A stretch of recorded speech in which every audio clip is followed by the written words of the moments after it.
Hello everyone, I'm Dan, also known as Divin Inc., and I'm playing Dagmar Eriksson the Vagabond. Hello, I am Matt. I'm playing Quentin Ludensberg, the private detective that always remembers to use his abilities. Hi, I'm Gus, and I'll be playing Morton Thorsby, the servant. Okay, we have a number of people we would like to thank for all the resources and contributions they have provided to tonight's episode. The links should appear in the Twitch chat or in the details below if you are catching up on our YouTube.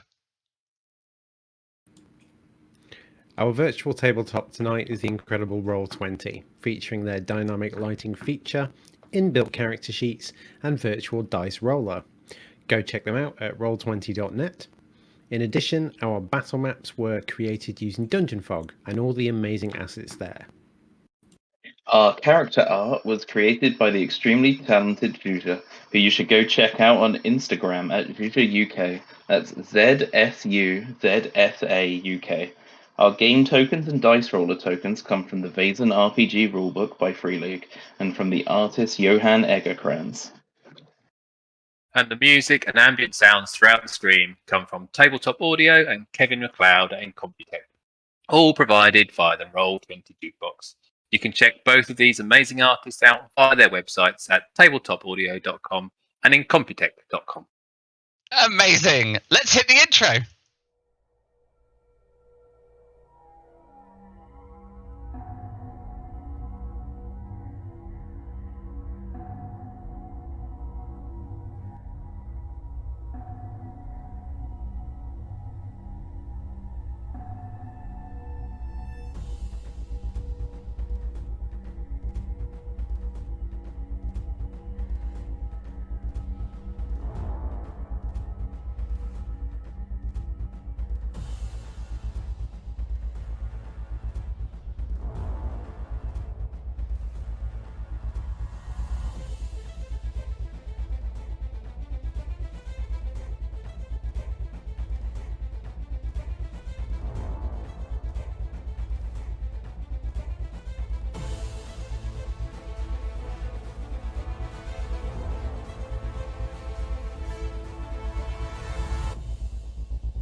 Welcome back. Last week, our intrepid investigators continued investigating the murder case in the town of Borgund. But not only the case of a murder, but the case of a curious repetition in time. Whether the day is repeating on some strange loop, or whether the memories of each day are forgotten, is unknown.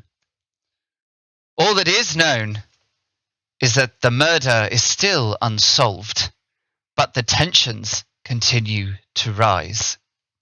Meeting with the Hexajäger, who has begun to incite a mob within the town, our investigators uncover some more cryptic clues and information, and eventually they find themselves journeying up the mountain to try to find the cave in which the troll Ensum resides, or at least the legends say that is where the troll can be found. Beginning their investigation of the cave by lamplight, our brave souls discover a natural cave filled with the most unnatural of statues. Large, exquisitely carved humanoid figures stand around the cave in lifelike poses,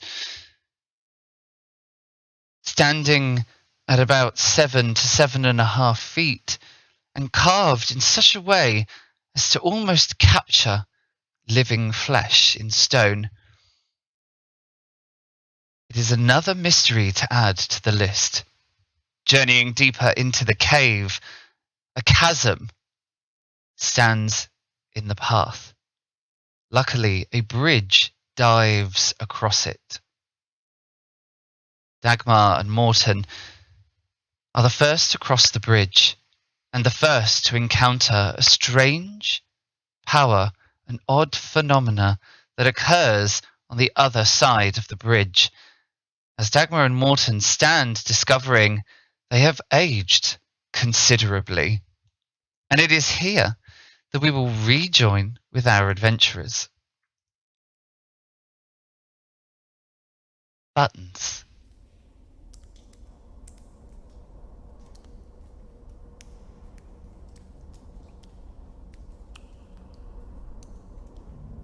Ah, yeah. Now, I believe at the end of last session we had done our fear rolls, so that was all sorted. So, we will pick up straight off as you discover you have aged considerably. Do we feel older? Or do we just look older? Do I actually feel like I'm a lot older? You do feel older.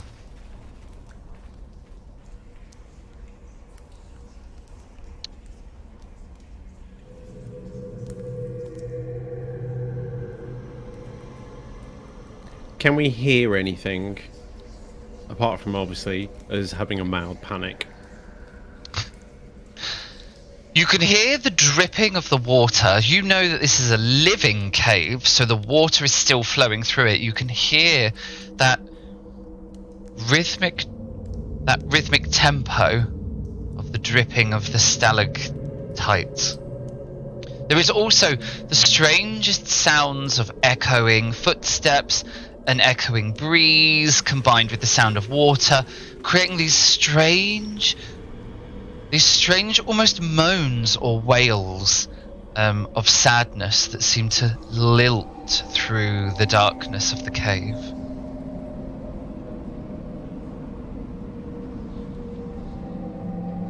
Are you both okay? Oh, well, I feel old and tired. Morton, I want to walk back across the bridge towards Quentin. Take a step back just to give you some space to get off the bridge. Does anything happen? No, it does not. As you carefully shuffle your way over the bridge onto the other side, the feeling of age pressing against you, the feeling of time ticking away remains. You are still old. Is there anything, any kind of markings on this bridge? Any kind of messagery symbols? No, actually, there isn't at all. It is very finely and smoothly carved, almost as if it's been carved out of the very stone of the cave itself, almost like it grew out of the cave. But there's no symbols or patterns, anything like that. But it is well trod.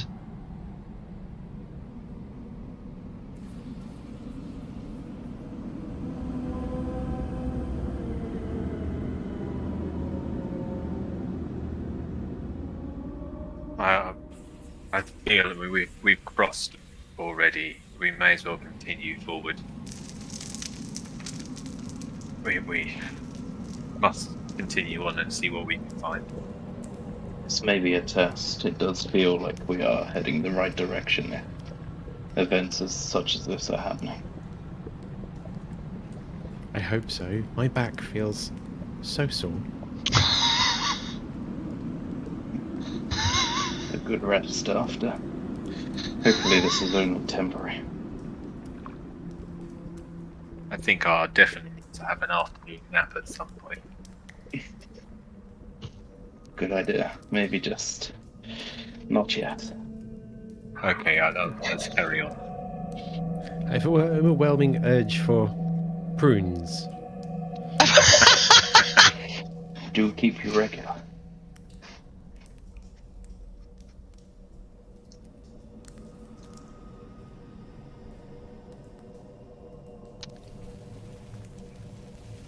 Quentin, as you cross the bridge, can I get a force check from you? Ooh. Let's see, shall we? Oh, it's definitely not my best. Certainly roll. not even close to my best. Uh-oh. Oh, okay. As you step across the bridge, I'm going to need another fear roll from you. As you too begin to age dramatically. Was there's fear again? I've lost you. It is either logic or empathy, depending on how you want to try and deal with the situation. I'll do logic. He'll do the same. He'll just sort of mutter under his breath that it's just part of the case. This will pass.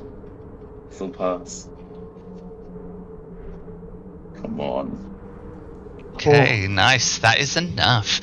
So you manage to keep your fear at bay. However, you do age. At least the streak of white doesn't stand out quite so much now.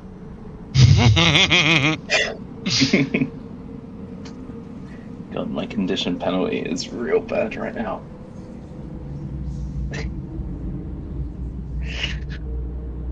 Well, there. Shall we go on? Believe we should. Let's press on. Still a lot. Oh, That's another one of these statues that looms out of the darkness. where do we go? North or south? Any thoughts? Is there anything that of these statues that might indicate like a motion, for instance? Like say that if they were people turned to stone, were they moving in a do they look like they were moving in a set direction from here, or not? Is there any sort of Yeah, It looks absolutely. like me and coming this way, but Yeah, they look like they absolutely. were. Yes, this one does. It does appear that this statue, it is this is a large figure clad in very similar clothing to what you saw previously at the very front of the cave. And this figure looks as if they are walking towards you.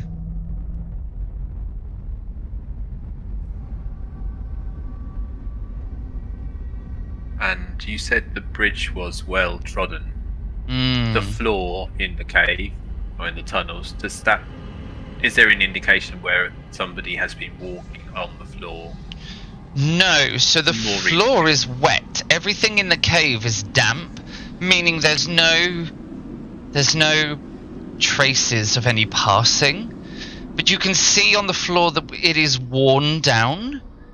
So there has been, like, over the years, the stone has been almost walked smooth through these tunnels and through this cave.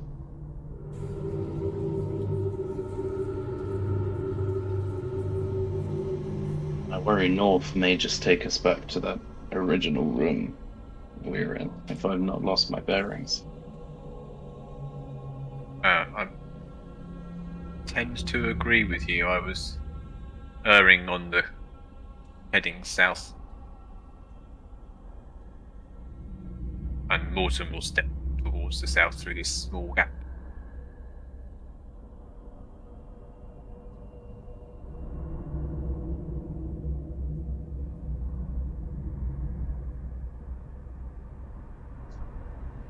Is this just water? This green. Yeah, so there is, as you enter into this cavern, you can see that a river, seemingly an underground river, flows through this cave. It seems to just erupt from the wall on the north of the cave, and it flows with some pace through the cave to the southern wall, where it seems to cascade down and sort of into the wall. There's no like cave tunnels or anything. The water just seems to flow out of one of the cave walls and flows just into the next cave wall. Maybe this is the start of the River Ensign. Dagmar's just going to kind of gently kneel down on their really now rickety knees to not only behold their poor face, but also to give themselves a fresh splash of water. The water is freezing cold. It's like the cold of the deep earth. And as you splash it up on onto your face, it is cold and pure and refreshing.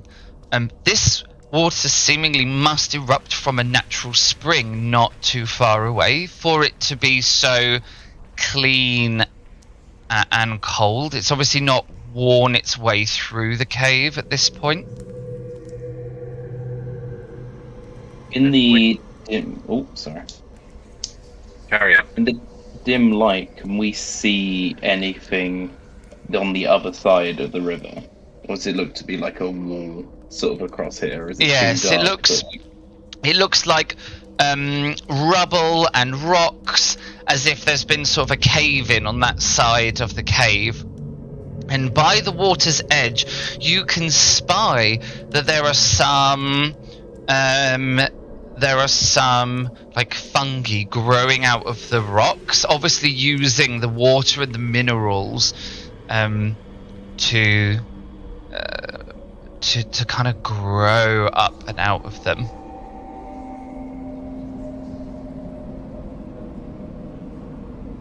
Which way is the water flowing? South. South. And it's flowing probably quite fast, so we wouldn't be able to walk through this river. It is flowing quite fast, but it isn't very deep. So it's not got volume enough that it will sweep you away.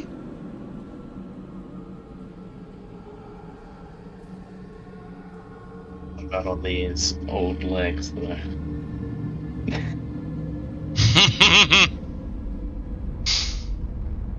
I mean, it will be very slippery. What's in this little crook here? This is one of those really beautiful, like, if you've ever been inside a cave, you sometimes find in corners or expanses of cave, it's almost like the stone has become liquid and it is like pouring down the wall, but in a frozen waterfall. And that's what you've got on this side. You've got that really beautiful mineral waterfall, and you can still hear water dripping inside the really intricate crevices of this sort of geological structure, and it is wet, so it is clearly still flowing.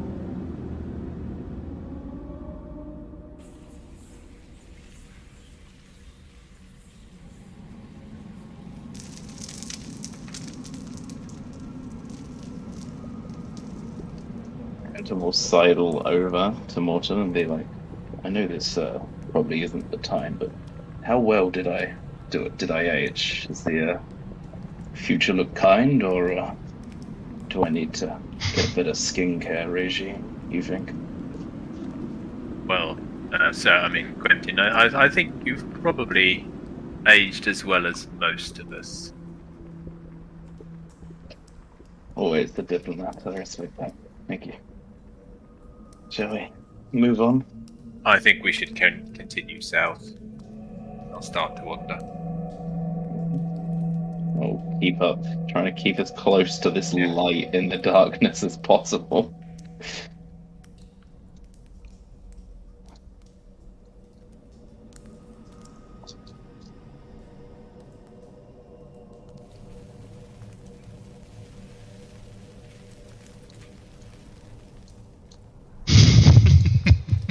I love this like creepy walking. This dynamic lighting it gives me life. To keep up. It gives me life. He's trying to keep up, so I don't even lose my token. So we're now.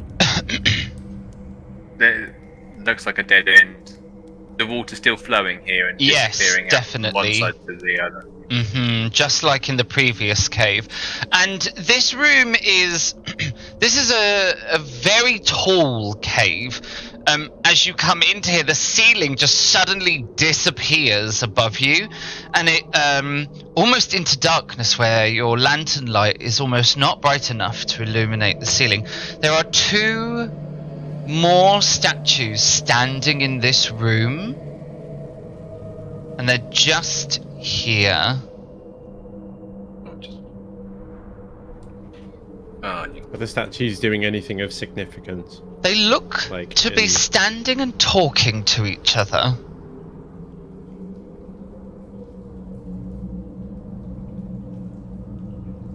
Are they both male? One male, one female? It's just as tall as all the rest. They're just as tall as all the rest. One of them is definitely male. It gives you it has a male form about it underneath the very strange clothes that it wears.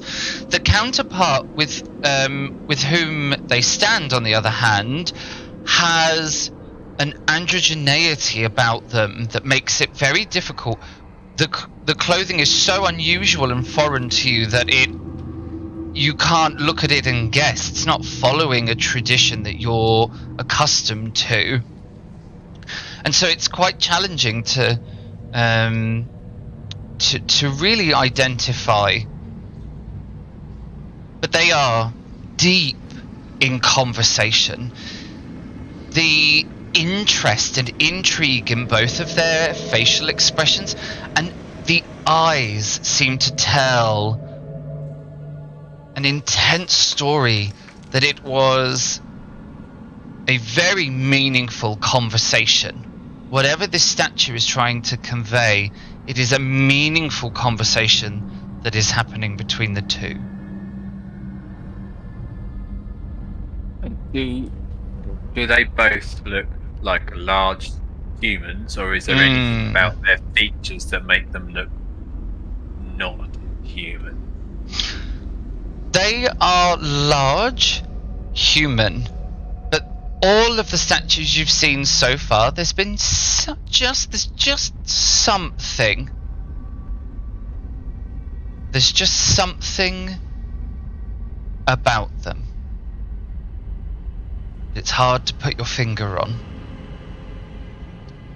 We were over by the water in this room. Did we see any other exits, or like small, like even if it was like a small crawl space and stuff like that? No, there doesn't look like there's... What's opposite? It is just the wall of the cave, and there are some tumble down stones that form a pile, almost as if they're trying to create an island in the river. And they have they look to have come down from the ceiling above.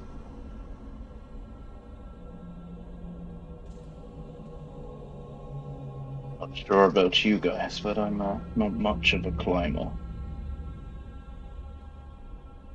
No, me neither. Not at my age. I think this is a bit of a dead end for us, really, now. Unless we fancy climbing, but I don't think this is a sensible idea at this time. I'm finding it hard to remain standing, so I think climbing is off the cards. Let's return. Yes. Maybe north was a better option. Morton, as you all turn and begin to walk out of the cave, something catches the light on this wall here, almost as if there was a thin thread through the wall that reflected the lamplight for a moment. As the three of you stand there, kind of all looking at the wall, this little thread that seems to kind of just gently curve through the wall, it catches the lamplight in such a way as to, rather than be reflecting the light back at you, it seems almost to devour the light and to kind of incorporate that luminescence into itself. And as it grows, as its brightness grows in intensity, it spirals outwards at the end. It is almost like watching the roots of a tree grow sped up. This golden thread spirals outwards and begins forming this really beautiful and intricate pattern. At first, it's almost undiscernible as this golden light trails out in these curving, curling patterns. But in only a couple of seconds, the symbolism of an axe begins to form. A double-headed axe, so one with blades on either side. And the gold continues to spiral outwards. And you find yourself standing and looking at what could only be described as a line drawing of two very large doors, in the center of which is this giant kind of axe symbol.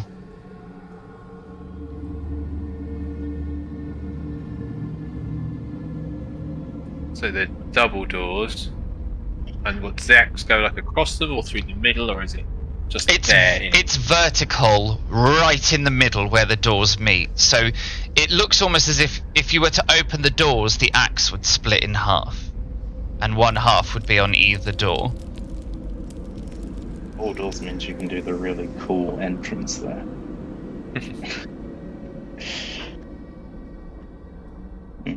Maybe this was not a complete waste of time this direction. No. Is there any obvious way that to possibly use these as doors? As in open them? You could Yeah. certainly try. There's no obvious handle then? No, the there's door. no obvious handle on them. It's like, imagine if someone had taken gold thread or like gold paint and just drawn the doors with all the adornments and fixtures and the pattern upon it, on just flat onto the wall. Any I part of want it look dangerous or trapped with anything obviously like rough jutting out bits of rock or anything that could cause some damage? We've tried to open.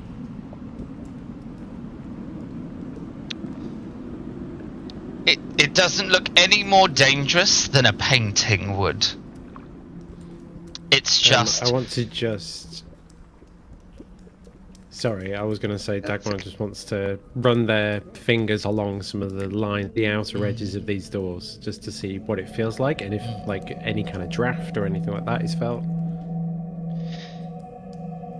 As Dagmar runs their fingers over the golden lines, the golden pattern, it is almost as if it isn't there. Like it isn't real. It isn't completely substantive.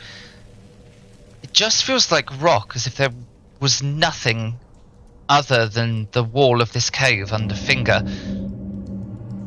What your hand is telling you does not match what your eyes can see.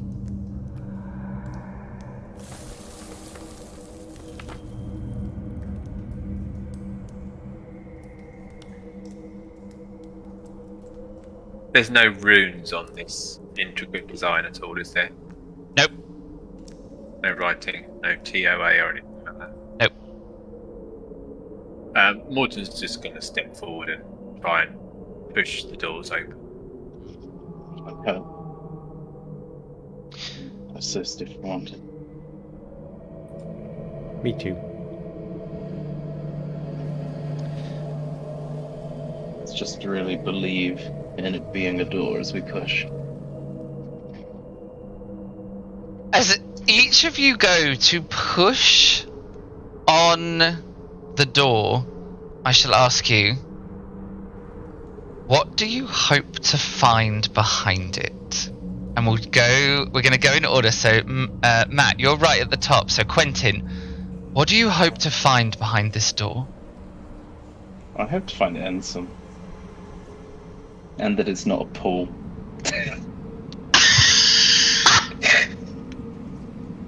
Morton, same question. What do you hope to find? I was going to say Ensign as well. Okay. Or yeah. And last but by no means least, Dagmar, what do you hope to find behind the doors? $1 million? No, just answers. Just some answers. Okay. As you push open the doors, Oh, it opens. Cool. Hell yeah. as you reach your hands out, you feel solid rock. But you have the intention of stepping through the doors.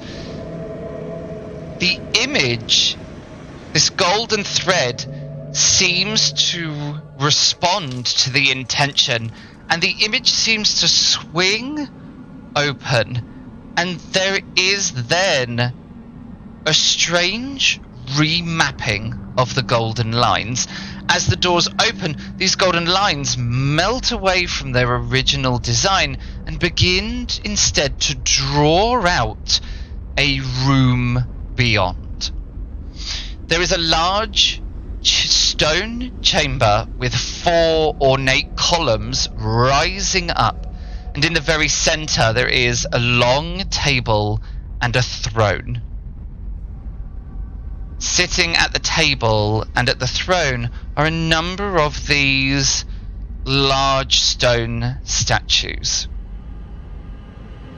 As this image, as these threads create this image, you feel yourselves taking a step forward and passing through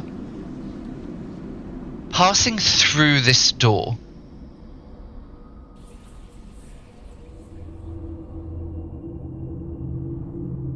You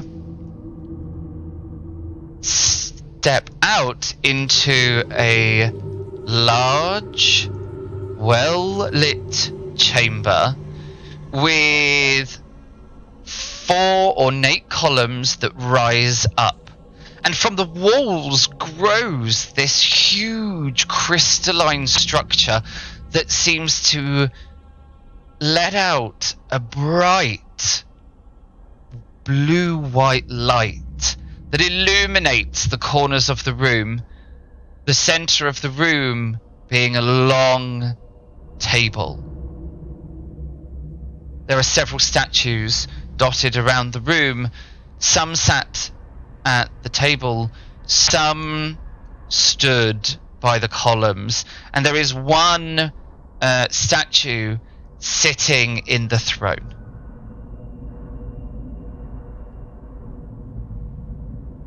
There is a large tapestry or hanging of some description behind the throne that bears a similar double-sided axe design.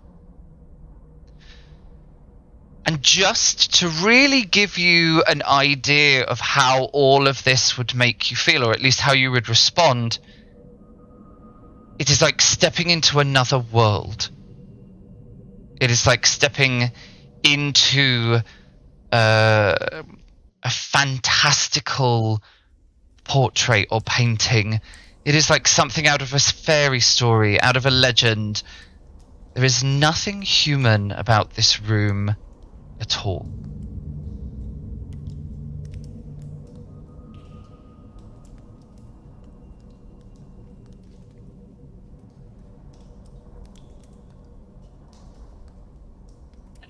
Is there anything vastly different about the person sat in the throne compared to the ones around the table that we notice immediately? No. Dressed in a very similar fashion, very similar size, and definitely like of the same material.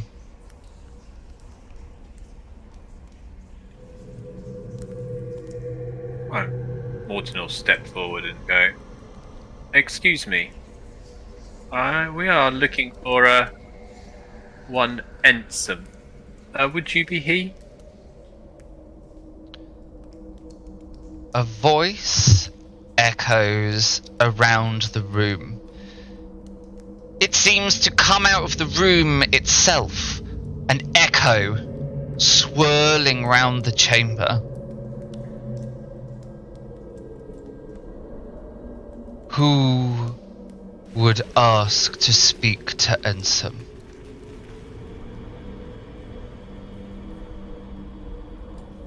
My name is Morton Thorsby, and these are my acquaintances. We come on behalf of Benedicta. Where is Benedicta? We're afraid to inform you that she has died. There is a terrible flicker in this room, as if there's almost like a flicker of reality. What once was a beautiful chamber with a grand table and these columns turns into a dark and oppressive cavern filled with blood-red stones, and the floor is covered in bones, and the figure that was sitting in the chair now is standing, and their expression has completely changed from one of discussing and talking and socializing to one of anger and fear and horror. And as quickly as this scene arises, the chamber reverts back to how it was.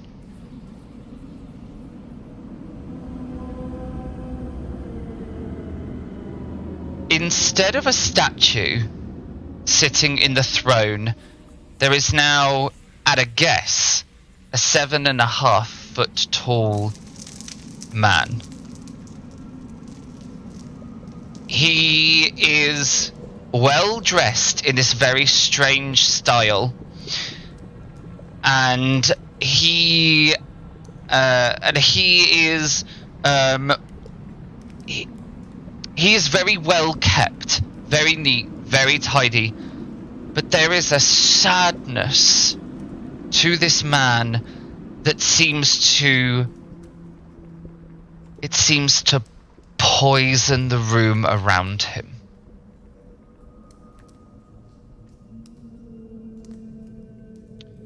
He looks at each of you, and immediately you realize that this is not a man, for it is not human eyes that look at you,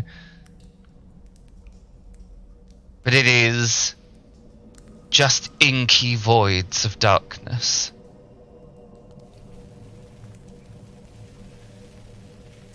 Who killed her?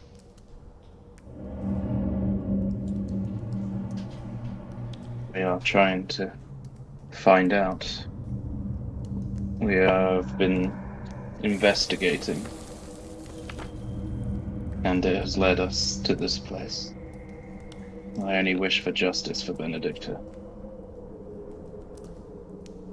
and no unnecessary bloodshed. We are truly sorry to bring you the news of her passing.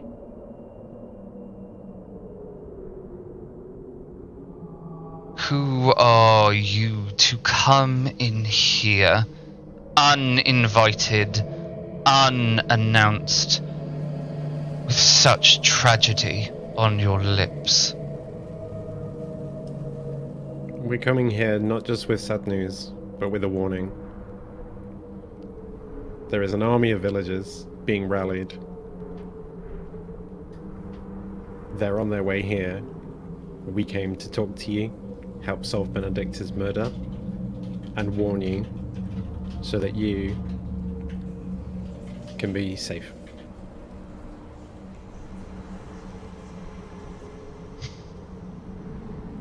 The townsfolk, those thoughtless forgetters, they are of no concern. Unfortunately, there is one with them that we feel may be of concern to you. There is what we call a hexajäger, witch hunter, servant of God, and they are inciting the townsfolk to come here and talking of spawn of Satan, and we wiped out. We believe that's what their plan is, to come here to try and kill you and wipe you out. But and why shouldn't I kill the three of you as a start? we're here in search of answers, to help Benedicta, to find justice for her, and to understand what's going on in the problems there are there now. We believed you might be able to help if you had existed, and we have proved that to be so. So maybe some of the other things that are happening in the town, you might be able to help to explain. I have one last question before I decide whether to kill you or not. Where is my child? Is your child the one masquerading as the Kirkaby's child? To answer your question truthfully, I first need to confirm which child we speak of. There is only one child that could possibly be mine. Where is she? The Hexajäger has a child in the church. We believe we can get in there to see the child. The room flickers once again back into that room of horror, but instead of the figure of a gentleman standing before you, there is a great and terrifying monster. It stands 7.5 foot tall, with horns coming out of its head that reach wider than its arm span.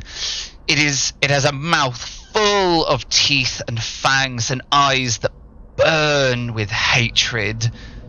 It is robed in sheets of moss interspersed with bones, and it has talon-like hands and feet.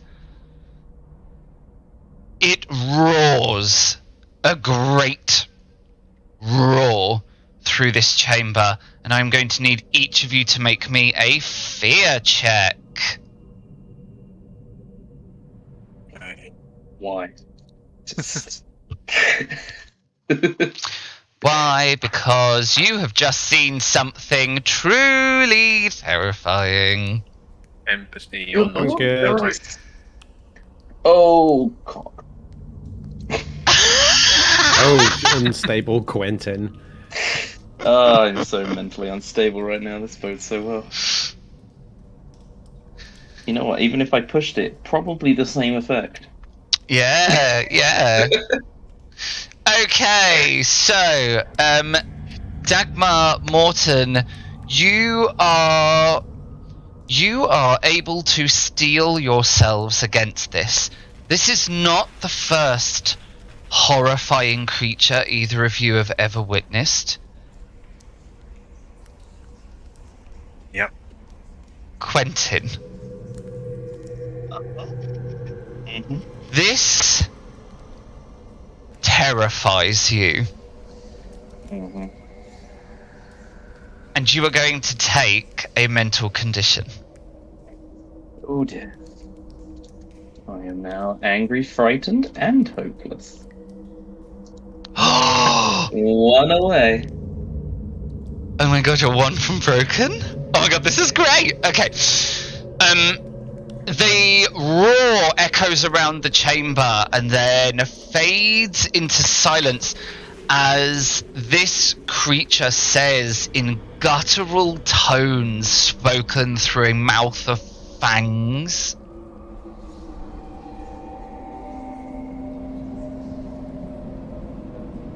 The only thing that matters is my child. I will watch all of you die if you do not save her and bring her to me.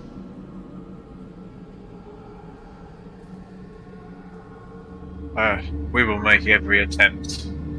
Our intention was to be no bloodshed on either side. The Hexajager is inciting this, and I believe that it is wrong. I do have a question before we go. We will try to get your child back. But Give me an inspiration check. inspiration. Yeah. To see if you can placate this terrible creature filled with rage and sadness. Does it even matter?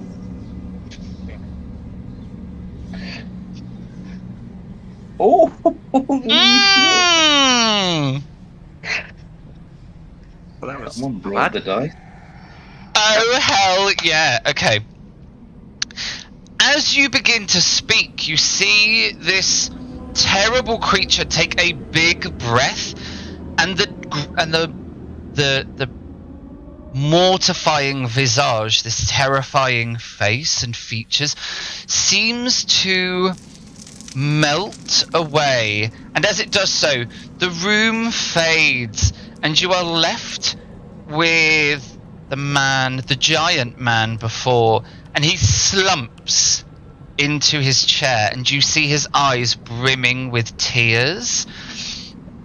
And as as his eyes brim with tears, a single one falls from his cheek, and you hear behind you you hear like almost echo through the chamber, and what you imagine to echo all the way through the cave is the sounds of tears, the sounds of crying, and the sounds of sorrow, and they mingle together into a gentle whisper that sounds like flowing water.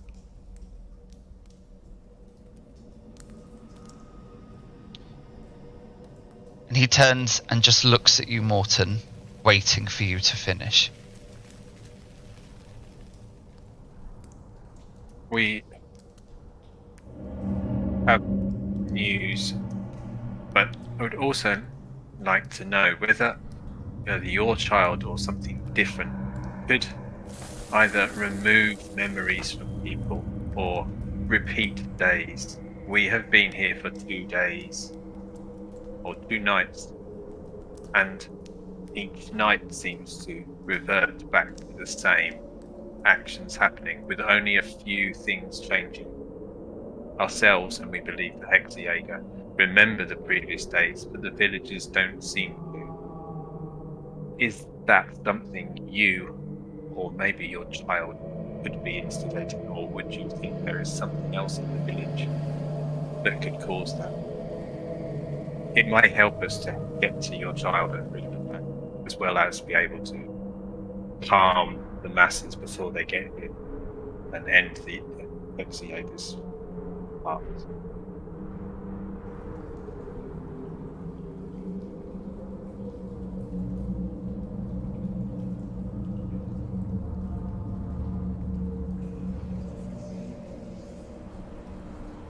Now I realize that Benedicta speaks the truth. Your arrival confused me. She said that there weren't any more members of the Order.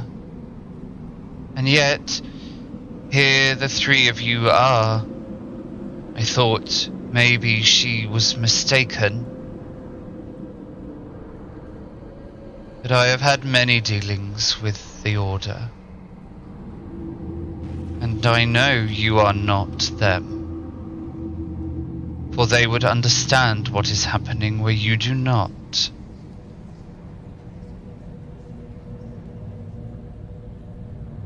Let me tell you a story. And then you will understand.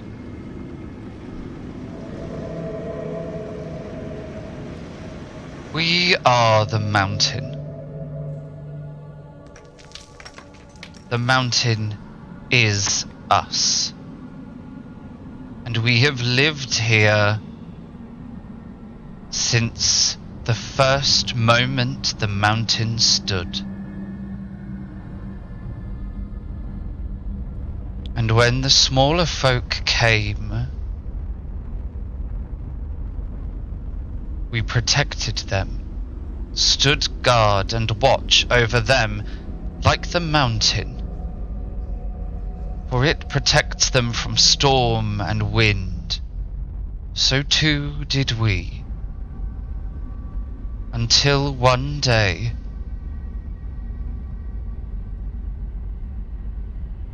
the song was sung, and its tune carried its baleful demise through the tunnels of our home like poison through veins. A single note was all that was needed to turn my kin, my family to stone, one by one. As if rays of sunlight fell upon them. Only I survive. And I have been alone in this mountain ever since.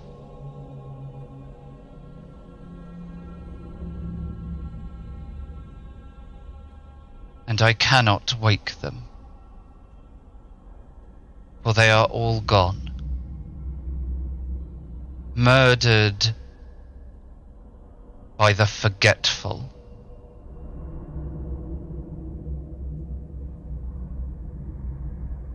And so too did I begin to turn to stone, until I heard the cry of a baby, of progeny, of child. By some miracle, one of ours survived, too young to hear the song, too young to understand the meaning. What was I to do?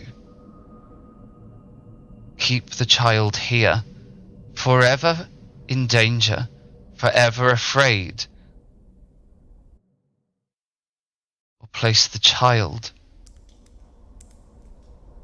under the protection of those we protected all that time?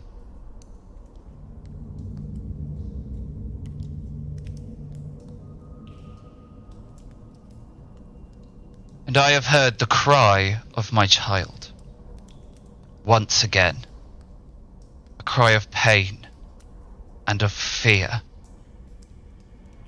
It echoed through this mountain like the shattering of hearts, splintering of bones. But what can I do?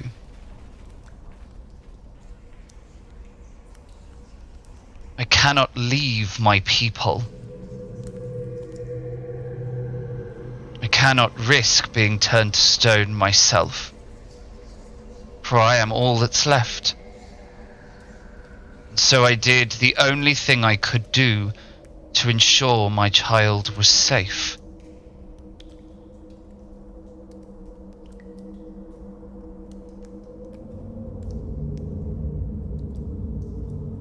I have put a stop to time until I can work out how to save my child.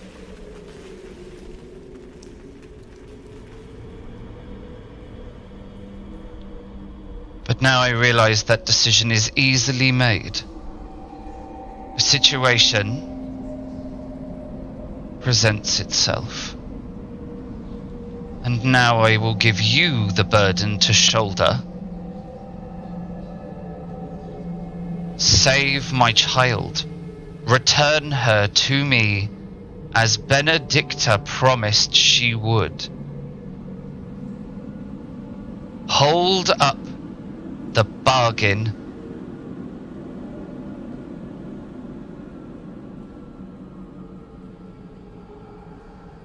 Or I will release my vengeance down upon that valley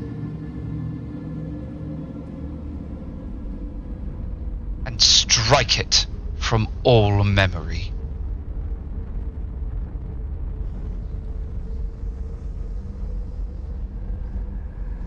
The choice is yours.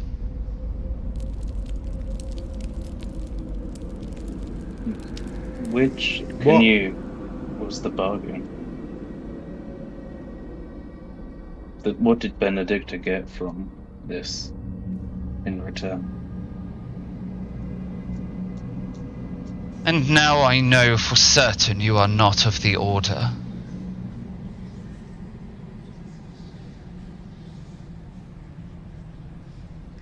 Benedicta asked for nothing in return other than to help me. What happened to the Kirkaby's child? There never was a child.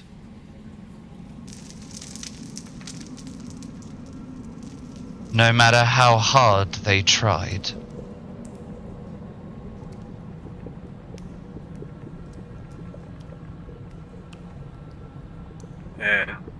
Is Benedicta the only one that knew of your child? wind now. I do not know the goings on in the village. I do not step foot since the song is sung. All I know is I heard a cry that broke my heart and froze my blood. You know what TOA stood for. We saw it in Benedictus on the letter.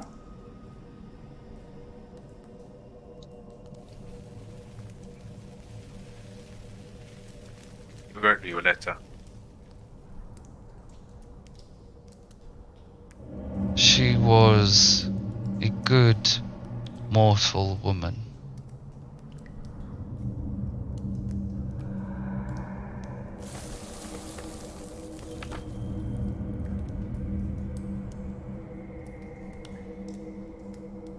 The Order of Artemis.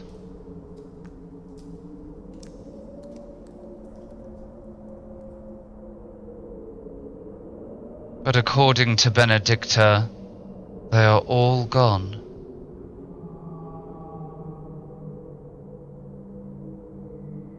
GM, have any of us heard of the Order of Artemis? Nope. Okay.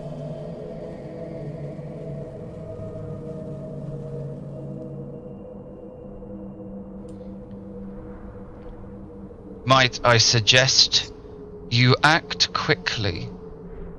For time moves strangely in our land.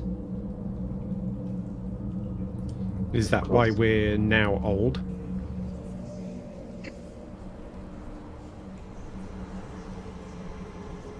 I'm afraid that again is my fault.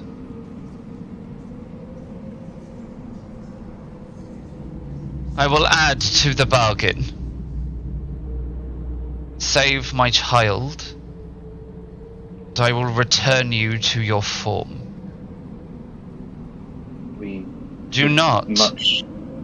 and you will die with all the others. We need our form back to perform the best of our abilities. There could be violence ahead in the village. We can't be old when facing a crowd of angry villagers.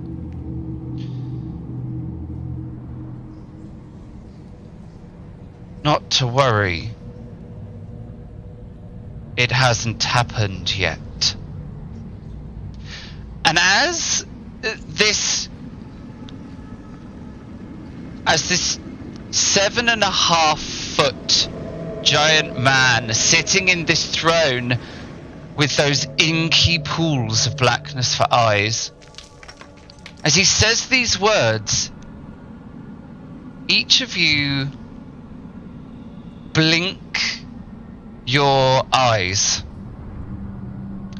And as your eyes open, you find yourselves aboard a train. As you awaken.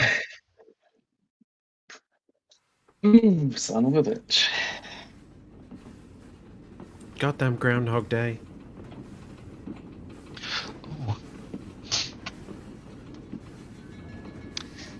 Note to chat, like, it doesn't matter how digital you think your life is. When you are the DM, there are books everywhere. I need a bigger desk. Okay.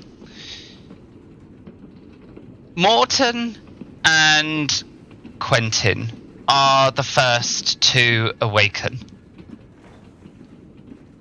This time, you awaken with the knowledge of what is going on and know immediately that the day has started over again. The last thing you remember are the words of Ensum. It hasn't happened yet. And then just the sounds of the train. What will you do? Morton will immediately knock on Quentin's door. Quentin, we need to move. We need to start this day now. There will be a... Ah, that son of a bitch. And then you'll hear Quentin quickly get up and barge through the door, clothes like a mess. Like everything has been thrown on as quickly as possible. Let's get Dagmar and go. Yes. Who knows what will be different today, but whatever it is, the Hexajaeger is possibly ahead of us already. We need to find the child. And quickly. At this point in the morning, Dagmar, thou art fast asleep. Dagmar is full on, like, deep REM sleeping, dribble running down their face. I have a question, Dagmar. Have you closed your curtains?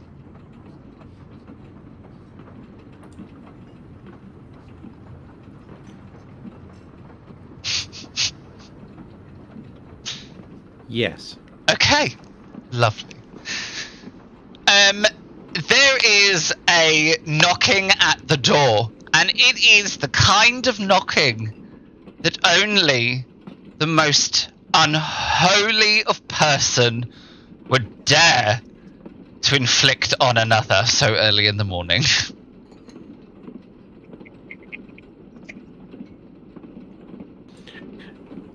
Dagmar doesn't move. Morton will continue rapping on the door and go, Dagmar, we need to move. You need to be up now. There's this sort of like jolt awake from Dagmar as they sort of semi-sit bolt upright. Face still semi-squashed with fold marks from their sort of pillows, with a kind of, What? I'm up. What's going on? It's happened again. We need to go. We need to go. We're back to the start again. We know the information we need now. Get yourself dressed. We need to move. The race is afoot. Dagmar's like immediately kind of like all senses are returning really quickly. GM, Dagmar's going to immediately put their hand in their bag to check for that book. Has it gone? It has gone. Okay. I mean, anything else? So I picked up a knife, I believe, last time. Yep. That's So all big, anything that you picked up from the previous repeat, you no longer have, barring the letter, Benedicta's letter. Ooh, That you do have. We could sweet talk a maitre d' into getting us a knife, if you need one. I don't need enough. Shall we bother getting there? It may still be worth spending at least a couple of minutes, even if you guys go ahead, to get the police on our side. We'll need permission to go into any areas of investigation if we need to. Yeah, we might need to go down the hole, speak to the commander and all that anyway, just so that we have that permission to be actually investigated before we carry on. But the sooner we can do that, the better. But we still need to wait until they come on and tell us if there's been a murder, because if we go off investigating and asking to speak to the commander, it will be very suspicious. So Dagmar's like, the door's still shut. Dagmar's like just got dressed, got their belongings. It's going to take a moment just to hold this a sunstone that they have in their bag, just to hold it, gently caressing it with their thumb, quietly contemplating before taking a deep breath, putting it back in their bag, and joining the gentleman in the corridor outside. I guess we should eat while we wait then. I can't think of anything better to do. No, I think breakfast, coffee, and discuss our plan. Hang on, I'm not old anymore. Yes, coffee.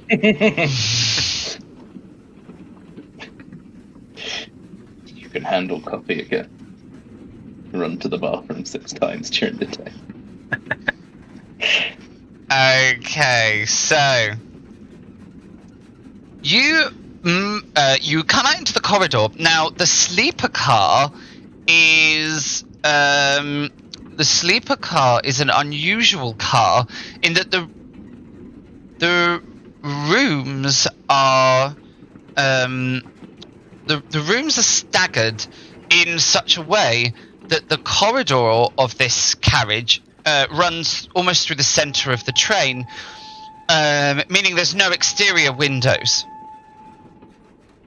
It isn't until you make your way through a couple of these carriages and come out into a travelling coach where there are windows everywhere do you realise it is still dark outside.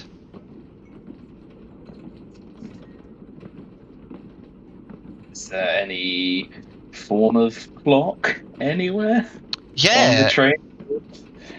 Easily you can find a clock. There's like travel clocks like through parts of the train so people can keep a track of their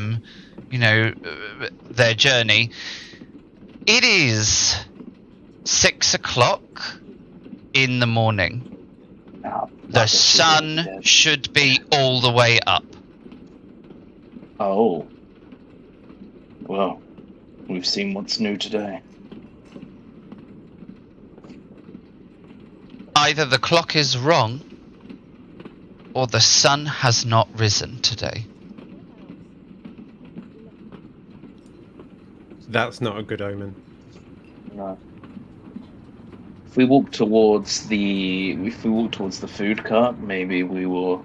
If we hear the sounds of breakfast going on, we'll know that it's not the clocks. Otherwise, But don't remember, Ensign's one of his last words were, "It's not happened yet."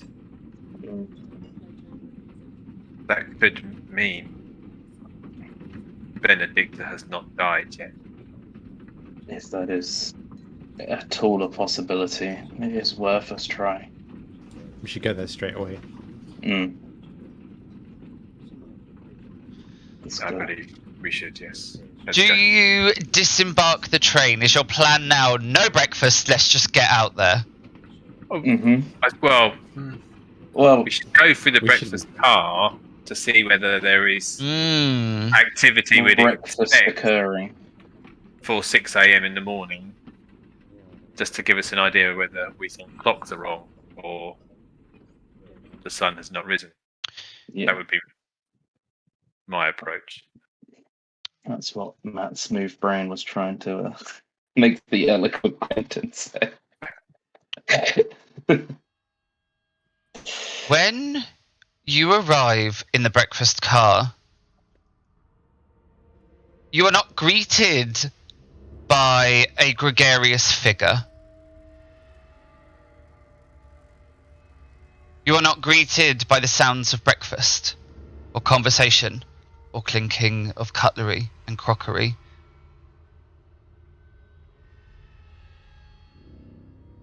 Huddled in the corner of the breakfast car, or of the dining car,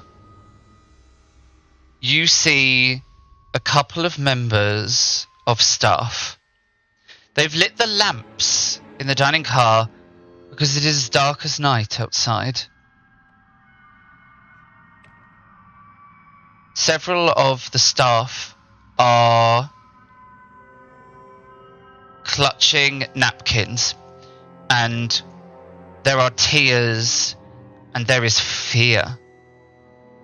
And as you come in, there is that moment where they all jump and turn to look at you, and then there is a little there's like a little moment of relief.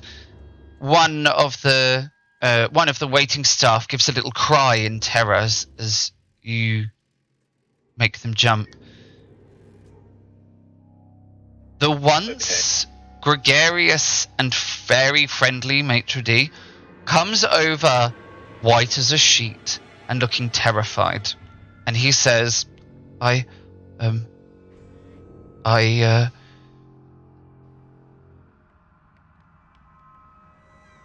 don't really know what to say.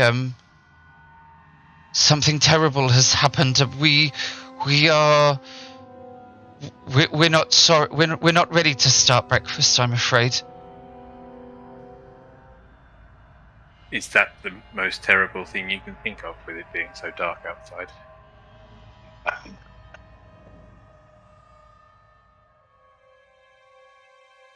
It is. And he smiles and he takes a little breath and he says, It's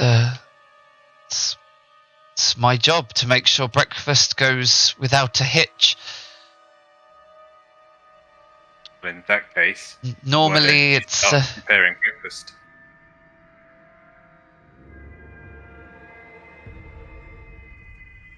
because the kitchen staff have not arrived yet. It may have escaped your notice. The sun hasn't risen. Many members of the staff have fled to the church. I can do... And he seems to bring himself together a little bit, and he says, but we can certainly do something. We have bread and we have cheeses and we have meat and Coffee. Do you have coffee? yes. That's the spirit, man. Yes, Go we have. prepare some coffee. And he turns and he motions and he says, please, do you wish to sit or will you take your provisions elsewhere to the church or to your rooms? Provide us with coffee. Provide us with some food to take with us. We have an errand. We need to be underway very quickly. You need to pull yourself together and prepare breakfast for the rest of the passengers.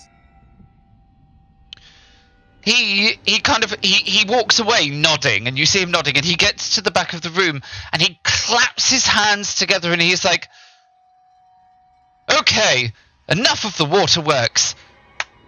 Faces, people, places. Let's get the cutlery. We may not have a cook, we may not have a chef, but we can do bread and we can do butter and we can do cheese. Come on, people. You see him get one of the waitresses and he's like, get some coffee going as quickly as possible. Get it over to that party who have just come in.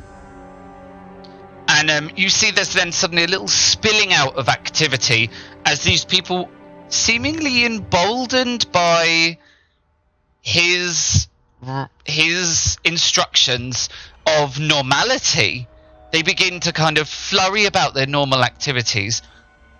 Before you know it, you have in front of you bread, meat, cheese, and butter, all prepared and wrapped up and packaged in napkins, tubs, various, whatever they can find that will be suitable to take with you to travel. And they have commandeered a tablecloth to tie it into a neat parcel for you, and provided you with coffee that is, rather than in china cups, is in tin cups, and you are provided with a thermos of coffee to take with you. While all of this activity goes on, a number of guests filter in, all in a state, there's a spectrum.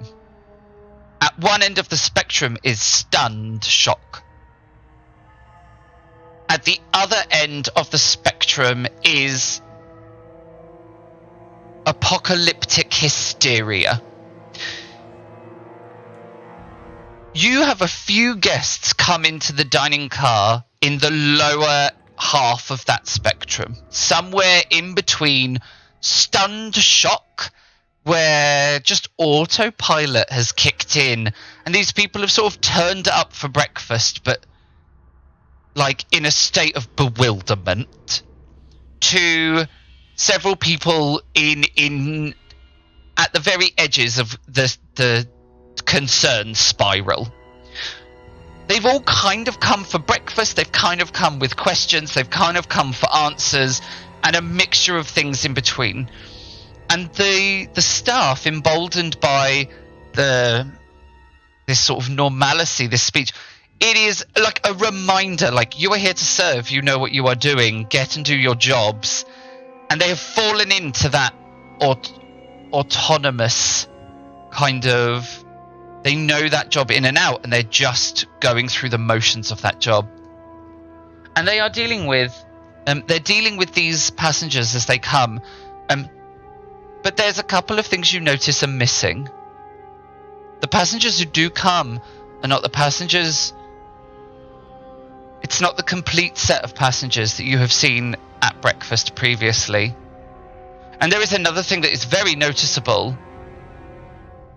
There are still no police on the platform.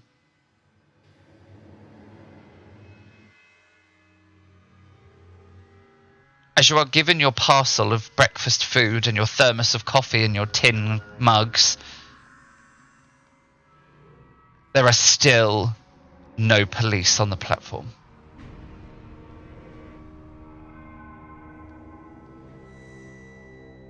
They may not be coming. Maybe Suspect. this I is the suspect day this is- before. I wonder if this is taking a much darker turn. Maybe we should head out and see.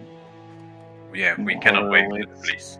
We cannot wait No. now. We must get out there. We need to start the search for this child, and we should drop by Benedicta's place first to find out what the situation is there.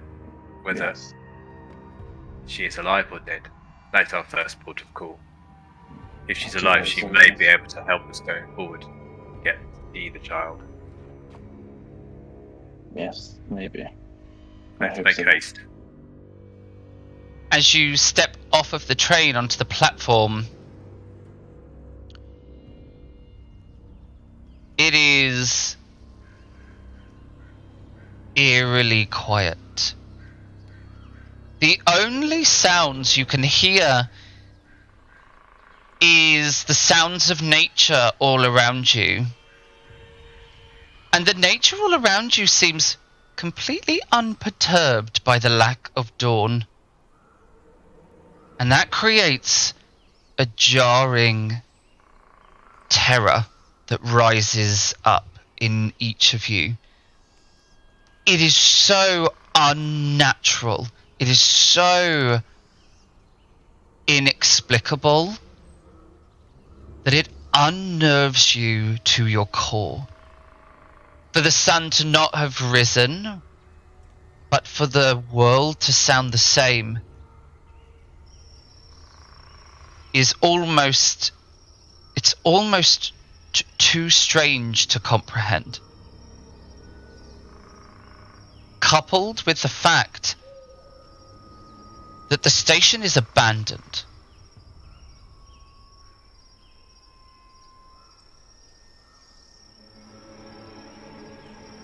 There is not a soul upon the platform. There is not a single light in any window. It is seemingly abandoned.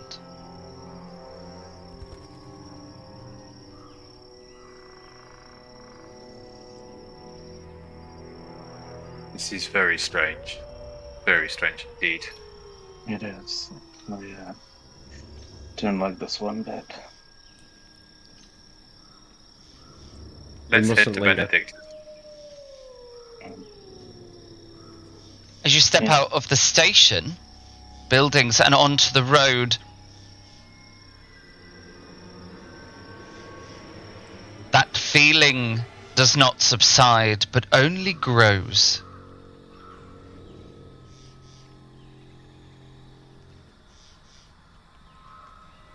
The door to the hotel hangs open, and there is not a light from within. There is not a soul on the road. And as you walk further along the road towards the houses, you find them in similar states of abandonment. Some have the door wide open. Others, the door is closed, the curtains are closed, and there is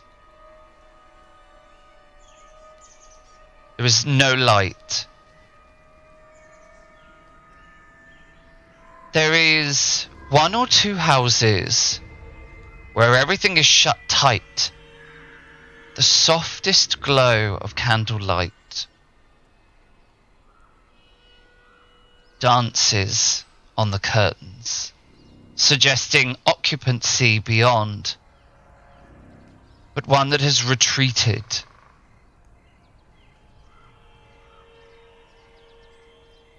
When you arrive at Benedicta's house, the front door is completely open, but there is no light from the building beyond.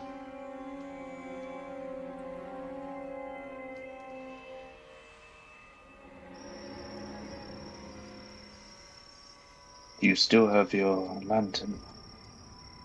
I do. Maybe worth us checking out inside with them. I don't like this. I don't like this at all. As you stand here, looking at Benedicta's house, your eyes are inevitably drawn to the church, which is fully illuminated from within. The entire church is lit. Light spills out from all the windows, and you can hear muffled sounds of voices from within. They drip out into the night, only adding to the terror. For the voices, although you cannot hear the words, the sounds of fear, the sound of danger permeates deep into the primal parts of your minds and unnerves and unedges you.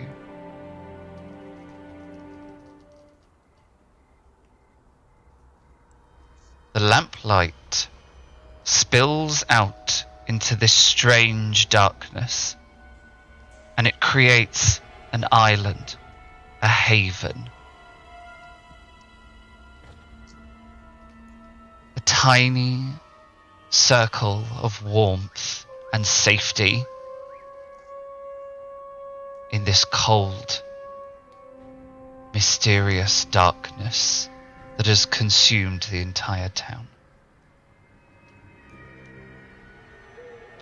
And it is here that we are going to take a break. God damn it. Look at that! 9:30, bang on the money. We are going to take a little break so that we can all run off, have a little short rest, roll our hit dice, eat some consumables, and those sort of things. We're going to take a 15-minute break, so we will come back to you at 9:45, where we will then find out what on earth is occurring in Borgund. We will catch you after our break.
Hello and welcome back from our break. I can tell you right now there has been ruminating, machinating, all the questioning, the puzzling. Honestly, this is very exciting. We're back from our short break. We have rolled some hit dice, topped up on our consumables, all the sorts of things that you need to do after playing, tabletop RPGs. So, and we're going to dive right back in. Why? Because the tension is just way too high not to dive all the way back in. So, you stand outside Benedict's house.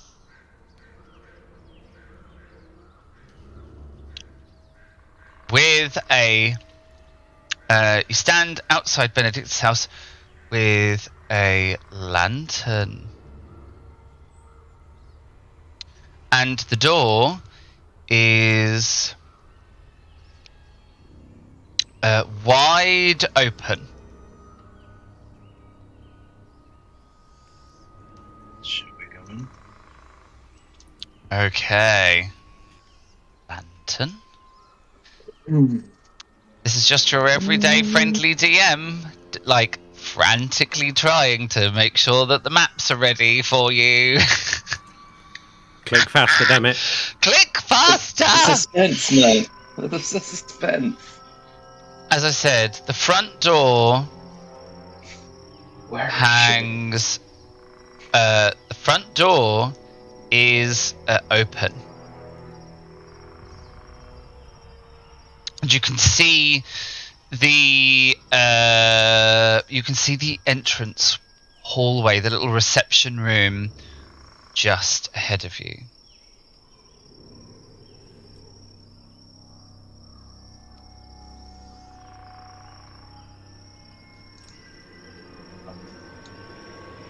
Should we go in? We're wasting Lead on, Morton. You are the keeper daylight. of the light. Expression Yes, doesn't I- really work well here. Let's go forward and see.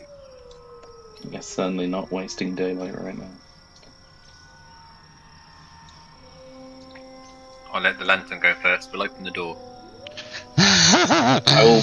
I want to pull this door too, Okay. just so that not fully shut, but just so the light doesn't just blast out into the streets. I think, especially if it's so dark out there, it's worth a little mystery.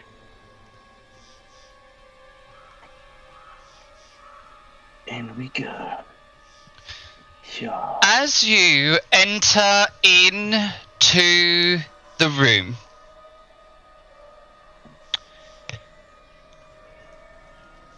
the scene in here is a little different to the scene that you remember. And I'm gonna need to ask each of you to make me a fear check, because You bastard. this room has not been subjected to the repeating of time.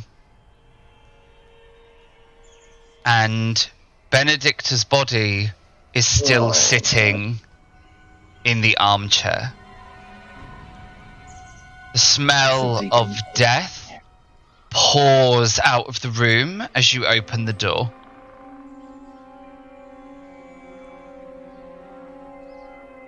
And the scene beyond is one of grim death.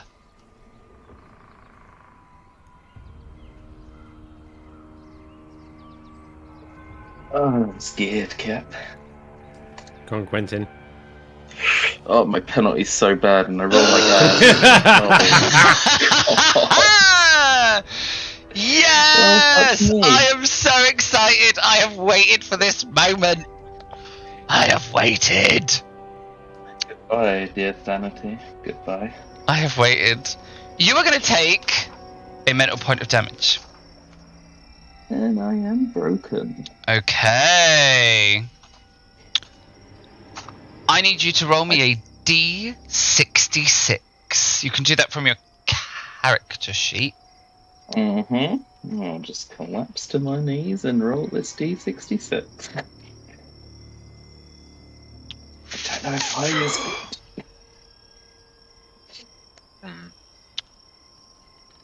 Ooh. Oh, Ooh, this is bad. But it works. Okay. You all walk into the room. The smell of death pours out. And as the lantern light falls onto the body of Benedicta, who is now covered in the dark pallor of death, the body now heading towards the blackening stage of decomposition and the various things that come with that. Dagmar and Morton, you've seen your fair share of dead bodies. Quentin. yeah. Mm-hmm. The scene hits you really hard. As you walk into the room, it is not Benedicta's living room that you walk into.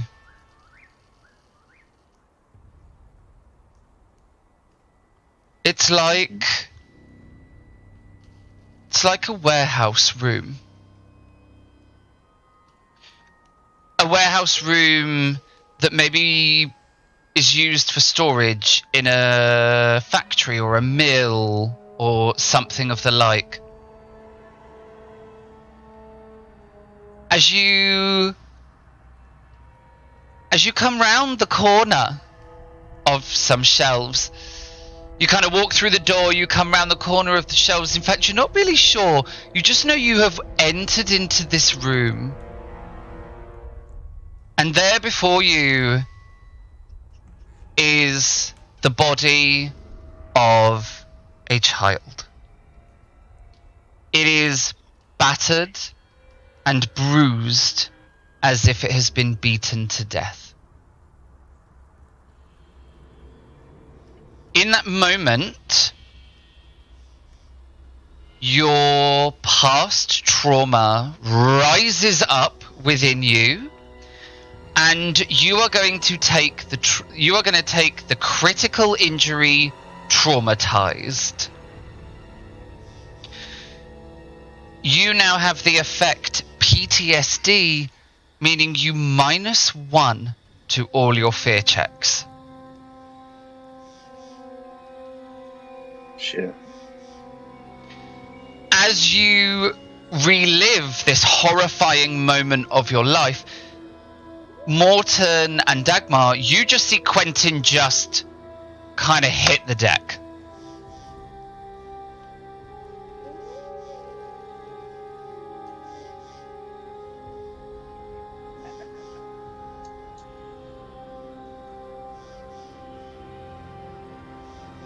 Quentin. What's wrong?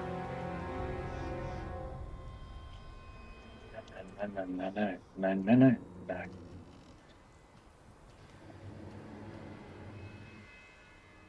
He's just laying there. Just mumbling, babbling incoherently on the floor.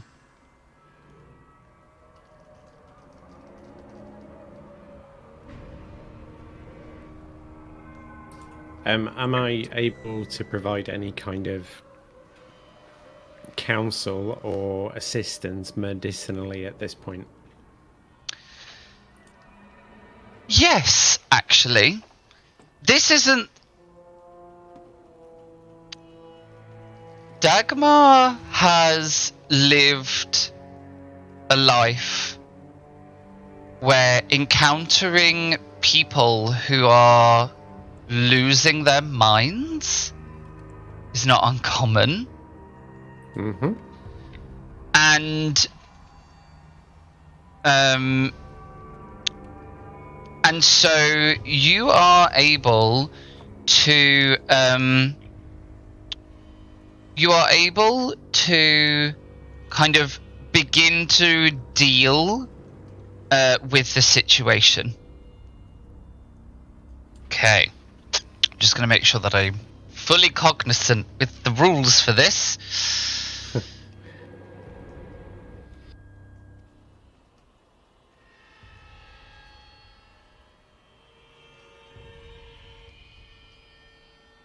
Okay. I was curious if I could use my sort of questionable liquor as almost like a smelling salt to kind of snap him out of it.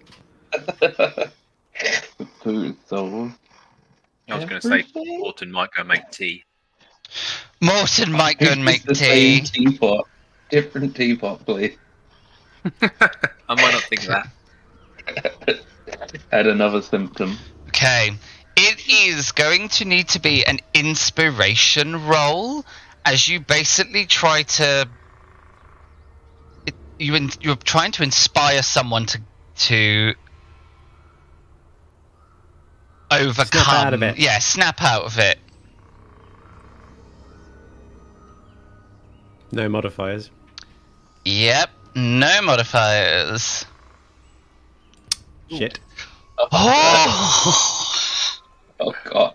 It's because it involves me. The dice know. The dice know. Oh! Oh dear. That's not great. That is really... That's not great. Okay, so Quentin is just left babbling incoherently on the floor. You do the snap out of it thing. You even administer a firm reminder of normality, and even that is unsuccessful in rousing Quentin from whatever collapse is happening here.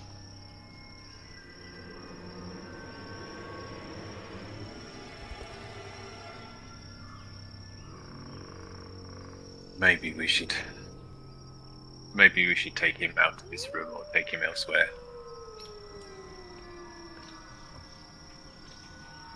Yes, get him outside of this room and away from the body.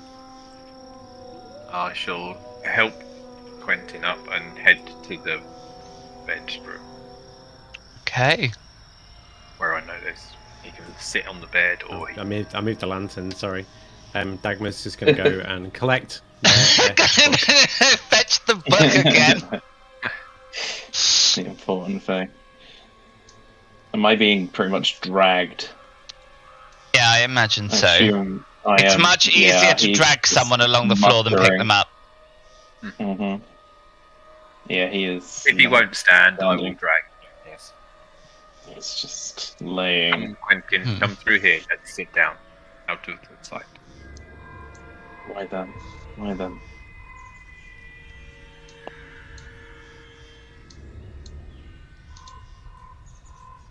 And I should try to get him to sit on the end of the bed. If I can.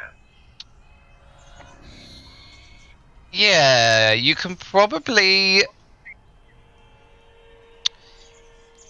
Morton is going to very quickly realise it would just be easier to sit Quentin on the floor propped up against the foot of the bed than try to get Quentin up onto the bed. And Quentin's just still muttering and mumbling and Quentin's eyes have just completely glassed over, like they're not with you at all.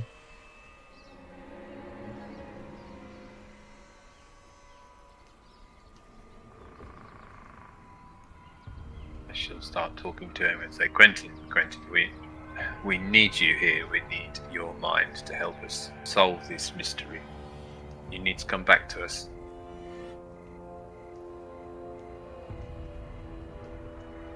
We cannot move forward without you. We need your powers of deduction to help us solve this mystery.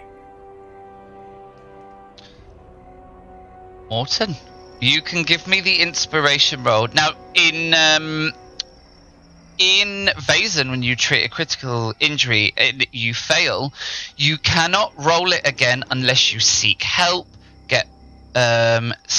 gather more medical supplies, or you move to a safer location. So I'm happy that you've taken the action to move to a safer location, and another person is now doing it. So, but be warned. Wonderful. Last, with last chance saloon. But if Morton fails the roll, can I have another go as assistance?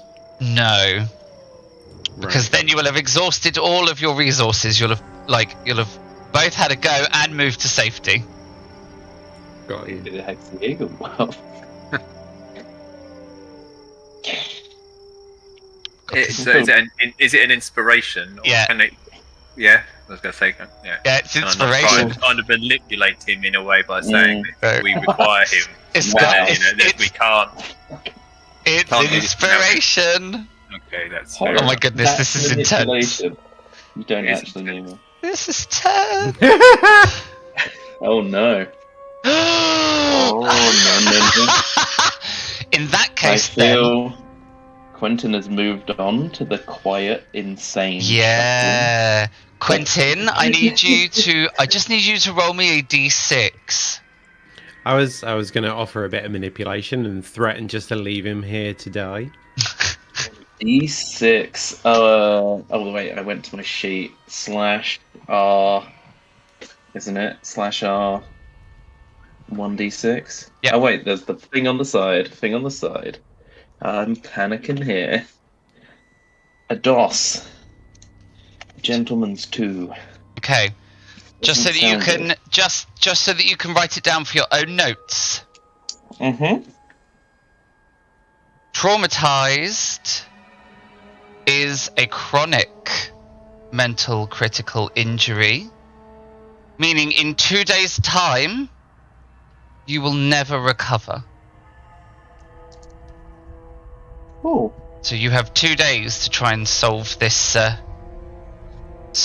issue, else you will never recover. And in Vaesen, that means dead. Out of the game. We could had a have good our run. first death on the cards. The dice know it's me. The dice knoweth. I'm Okay, surprised that wasn't in one. Morton, you try to talk Quentin out of this spiral, this situation, whatever kind of breakdown is occurring, you try to talk them out of it. And for a moment you feel like you have succeeded as Quentin stops mumbling and babbling this jargonic nonsense, only to have that hope evaporate before your very eyes as Quentin just ceases to make any noise at all and just stares off into the distance.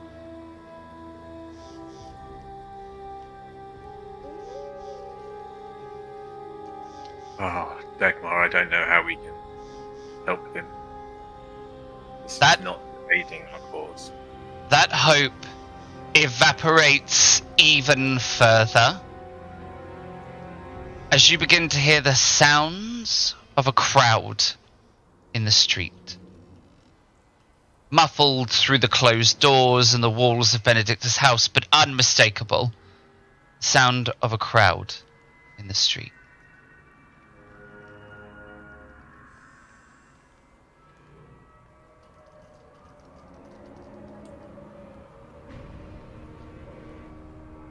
We must go and see what's going on.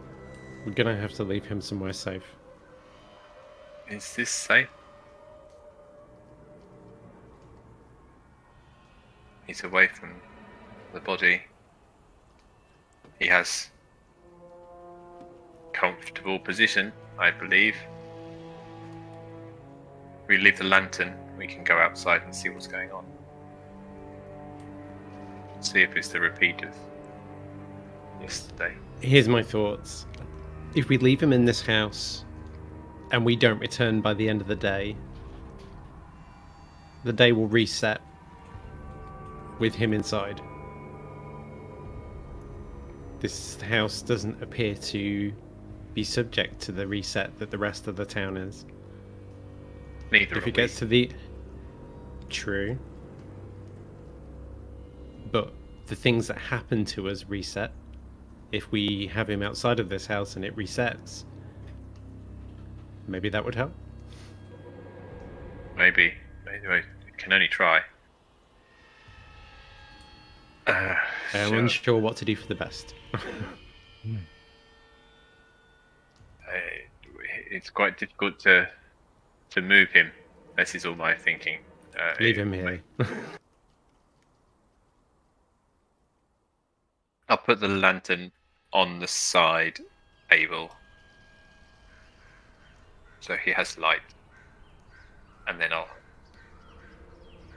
say, Quentin, we'll be back. Stay safe. I'll head out of the door.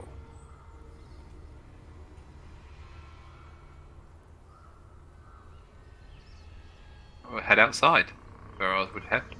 Okay, are you going to just exit the house?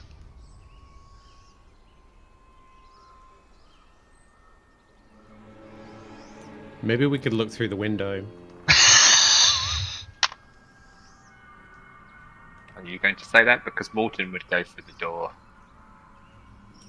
Dagmar would probably look through the window first, because Dagmar's quite wily and cautious. Mm-hmm.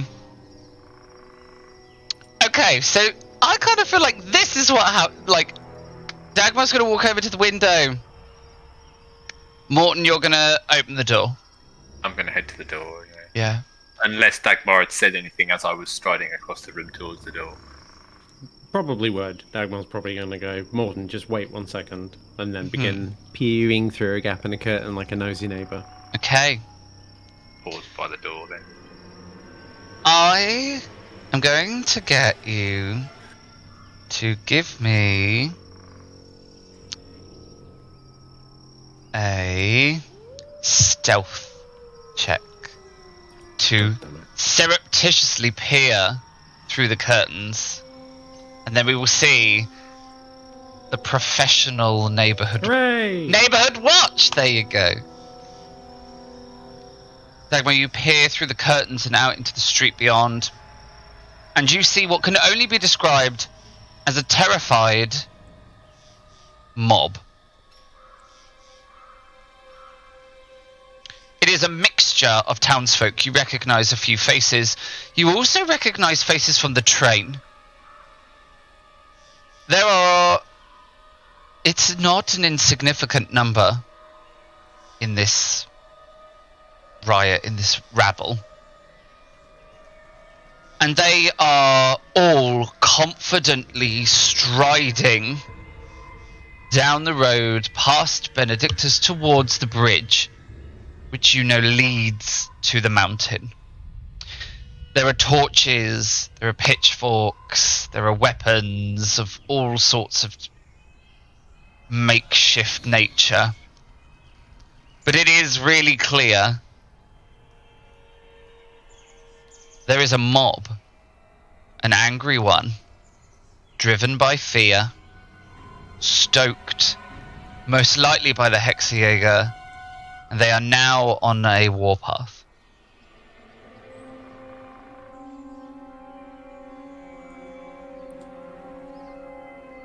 Morton, it's the village.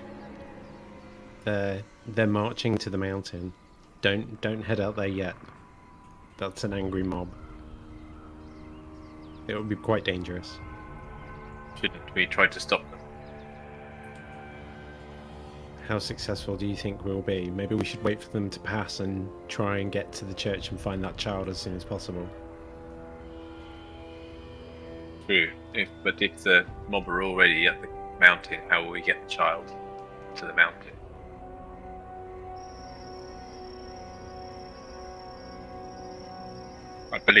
I agree we should try to get the child, but I'm concerned that we won't be able to deliver the child before Ensign kills the mob.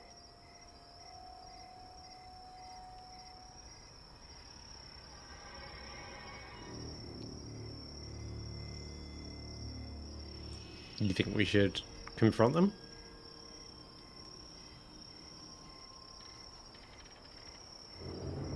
I am unsure. Quentin would know what to do. Let's go with your plan. Let's hold, because I don't know whether we'll be able to dissuade them from this path.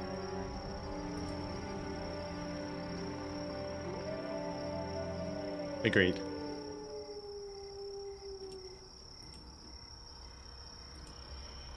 It doesn't take very long for the mob to pass by. For the streets to return to that eerie darkness.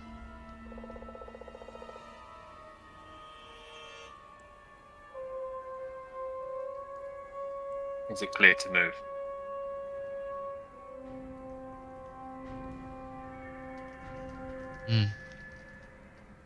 There doesn't seem to be any stragglers, and the streets are clear. It looks like the coast is clear, Morton. We should go now. Let's move to the church. Quentin seems safe enough here. Be on our way. Okay.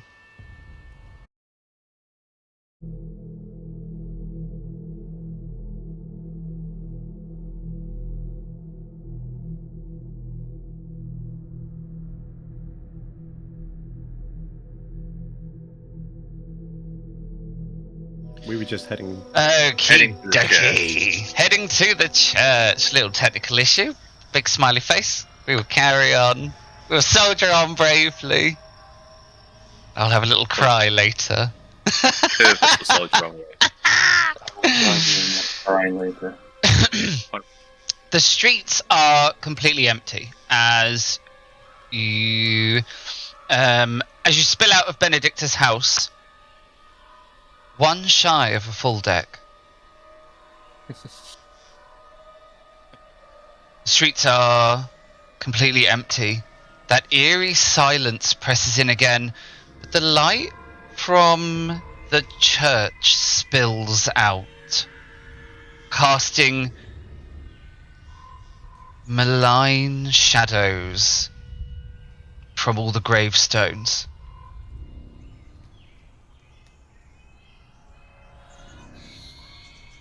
Where are you going to go?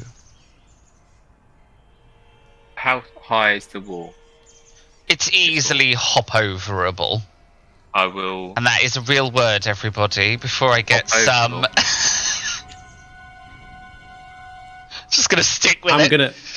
I'm gonna vaultify that bit.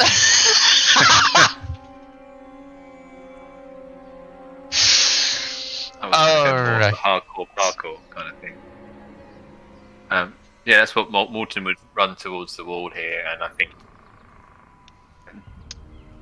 clamber over it, hop over it quite quickly, as quick as you can, hoping that Dagmar is following and make the sort of beeline for the entrance to the church, which I believe is here. Yes, that's right. Yeah. So. Is your intention to try to get through here unnoticed? I think Morton would be careful, yes. Okay. Move quite quickly, but try to be careful. As Lovely. Definitely would be Dagmar's intention. I don't think I'd be full-on sneak. Not Will do. Full rogue, but as careful as possible, but quickly. We will do a stealth check just to see how noticeable you are.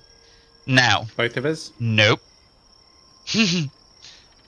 Vaesen has an intriguing set of rules about stealthing. I need the person with the lowest number of dice to roll for everyone. Sense, I suppose. I have 0 in my stealth, so... That's you. I have 1. Okay, it would be a stealth, and stealth is, just if I have to try and guess off the top of my head, I believe it is it precision? It says next to it. It is precision. Does, yeah. So, how many dice do you roll in total, just in case You have a very high precision score, basically. I've got dice. I've got 2 in precision. Okay, so yes, you're definitely rolling for everyone. There we go then. Okay, noted. Noted. Careful, but not. large man. You did say careful, but not sneaking. Not super sneaky, no. Just Yeah. going carefully, Fair. but quickly, but not super Fair. sneakily. And I'll just go straight down here to there, and then to the door. Okay. Is the door open? No, it is not. It is closed. I'm going to try the door.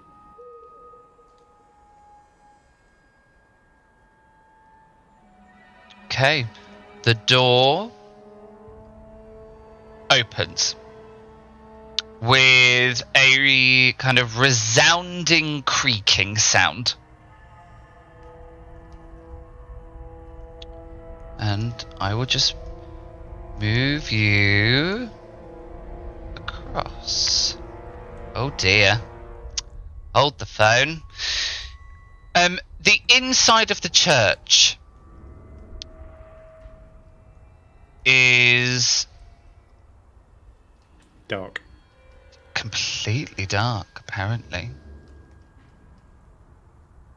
That's odd, considering you said it was lit up from the It outside. is very, very lit up from the outside. Just checking all my set. And that would be why.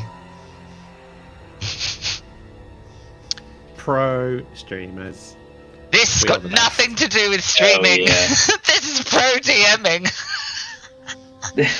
Okay. So.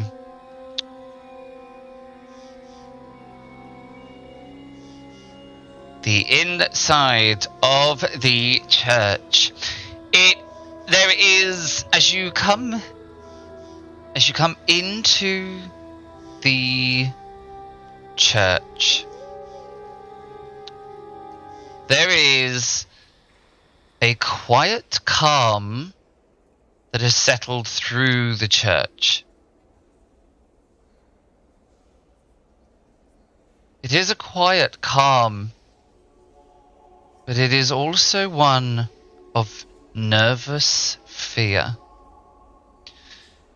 The flickering candle light and lantern light that illuminates the inside of this truly beautiful church is coupled with the smell of frankincense and the sound of gentle prayer.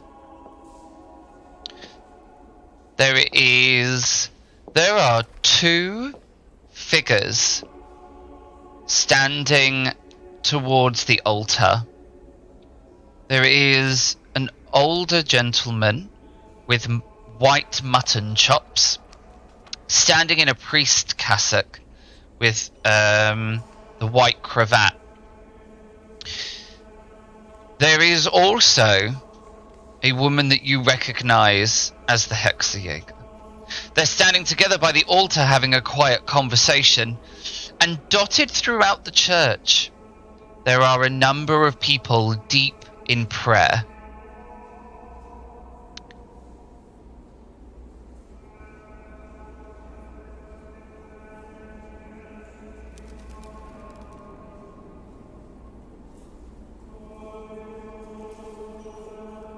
And Dagmar goes, I was hoping she wouldn't be here.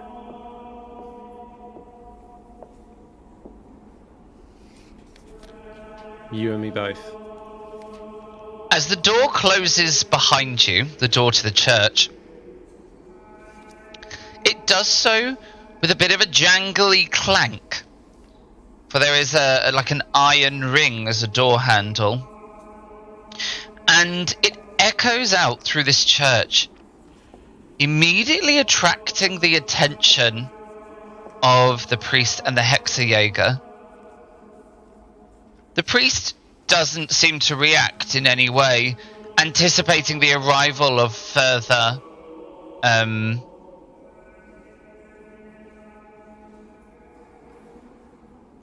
the word has completely gone out of my head. Expecting to find more people coming for solace or protection from the church.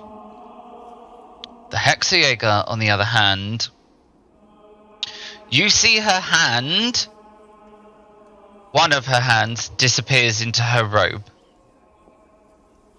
And she takes a much more rigid stance. The priest kind of beckons and begins to walk towards you, welcoming you into the church. But the Hexajäger grabs his arm and gives with a firm grip, and gives a look that stops him in his tracks.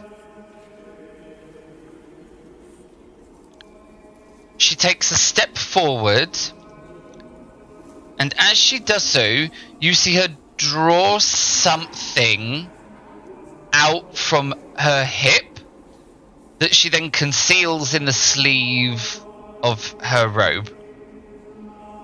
And she says, quite loudly, and it echoes through the church,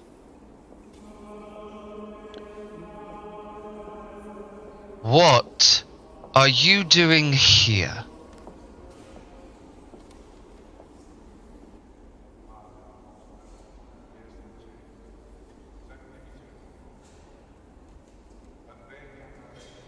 I'm going to start moving towards her through the middle, riding through the middle, and say, we've come to talk about the mob and what they're doing and how we stop this. How we stop this? We do not want to stop this. We need to end this. This is where you and I differ. The older priest says to her, "Do you know them?" But she seemingly ignores him. And she carries on. "Yes, we do differ. And this is why I'm taking action to save these people from this eternal darkness brought down by the devil himself. And you're here to talk." It's quite the opposite. You've sent the people of this village to their death. We need to stop this now. They're all going to die. Their faith will keep them. And they are gone on ahead, for I will catch up. But it would seem the devil has sent you to waylay me.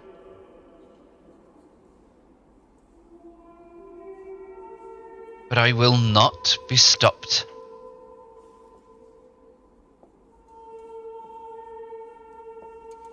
This path that you seem to tread will not lead to an end, not the end you wish. Their faith will not keep them. Their faith is not powerful enough. Neither is yours. You will end this village and all it ever was and is by following this path of action. Give me a manipulation check, and I will give you a +1 for Awesomeness. Dagmar's awesome assistance.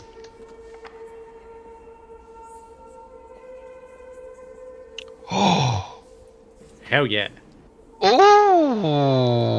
No classic manipulation. Nice.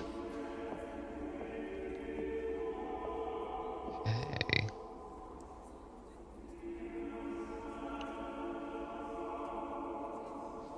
All right. She takes a sudden step forward. It puts both of you immediately on guard, but she moves much quicker than you anticipated. Something metallic flashes out from the sleeve of her robe, and in the ensuing seconds where both of you flinch, expecting something some weapon or some violent action to occur, all that does happen is the pair of you are splashed as you realize it is a small silver bottle, the contents of which must have been water, and it has been cast upon the pair of you. As you stand a little bit taken aback, and with the water dripping from you, you see her face change into a face of confusion.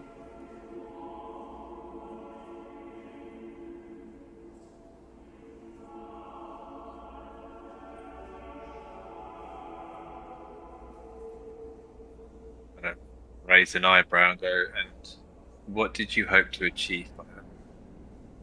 We're here to help everyone.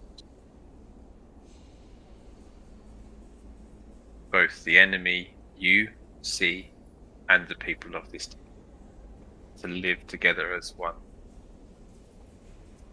And I'll turn to the priest and I'll say, do you want to be responsible for this destruction of your town, following this woman's orders, will destroy your town? She actually interjects as he goes to answer, and she says, it is their salvation they are fighting for. I am surprised that you are not devils, I'll admit.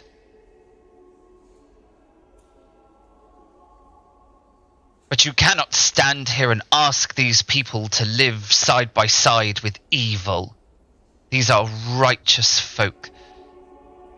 They should live only by the side of God and his word. We must drive the evil from this place. Only then will they be safe. Only then will we be rid of this eternal darkness. What? If you want to help, then help us drive out the evil. What evil do you see?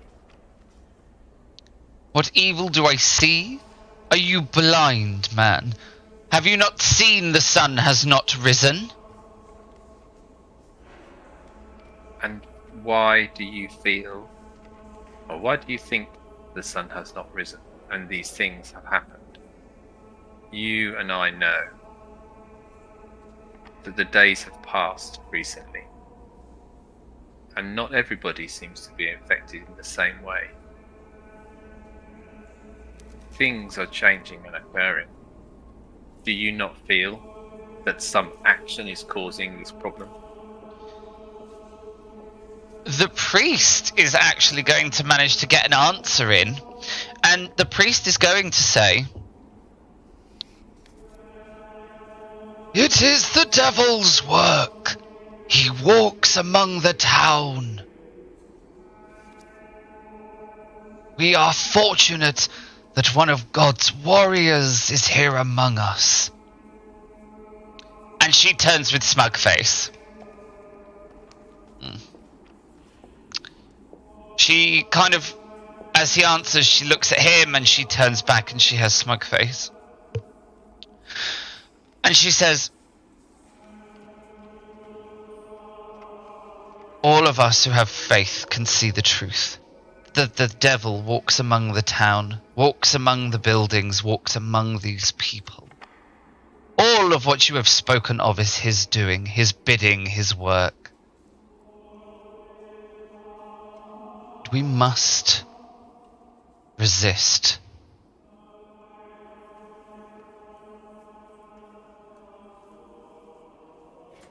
All the actions you see are the actions of a parent scared for their child, protecting their child, knowing full well that their child is being held by people who wish to harm them. Any parent would fight the world for the love of their child.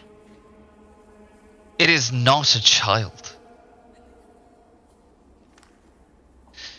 And it seems that you will not believe until you see the truth. If I prove this to you, will you stand with the righteous and defend this town? Or will you reveal yourselves to be demons?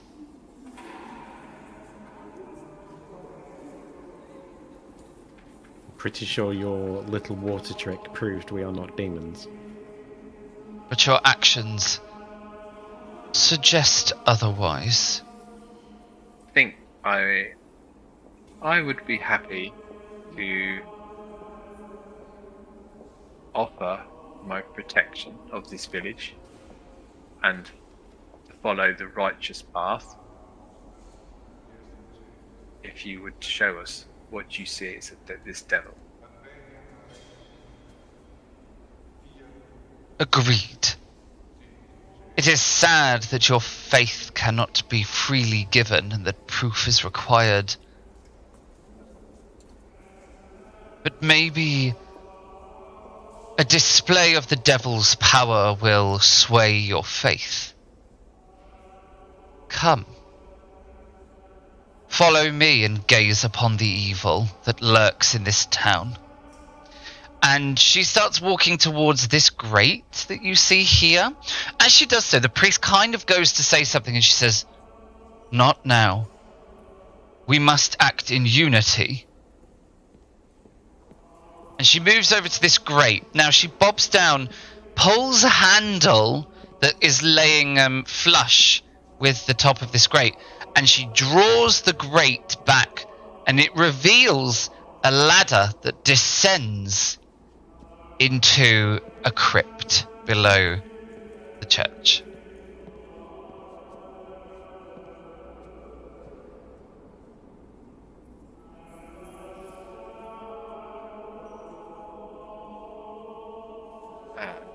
Does she look to go down, or?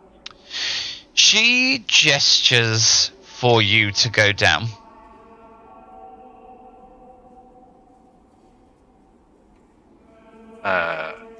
I think you lead the way to show us where we are going to find this devil first.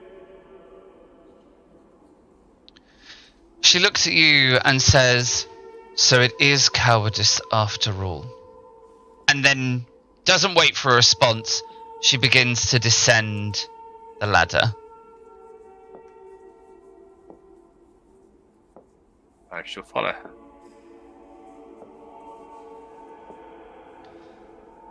Okay. Dagmar? Do you intend to follow as well? Yes, but I'm going to quickly address this priest now that the Hexajäger has gone down the ladder and Morton has followed, and just briefly turn to say, I assume, is father the right term? I'm not sure what the right term is. I don't know, if I'm honest with you. Let's go with that then, and just, Father, be warned, this blind application of faith is inciting violence that will hurt so many people in this village. No one needs to be hurt. No one needs to be harmed. Do not let this warmongering woman blind you. He gives you a grim look, but doesn't reply. And it gives you it's not that he's ignoring you, it is that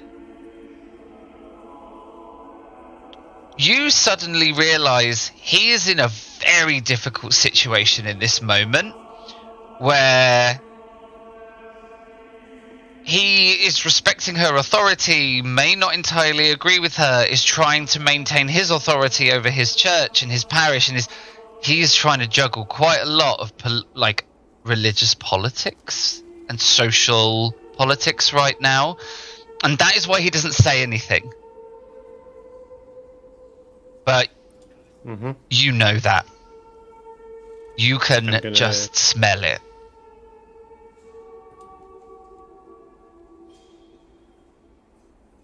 I'm gonna go down and follow. Okay.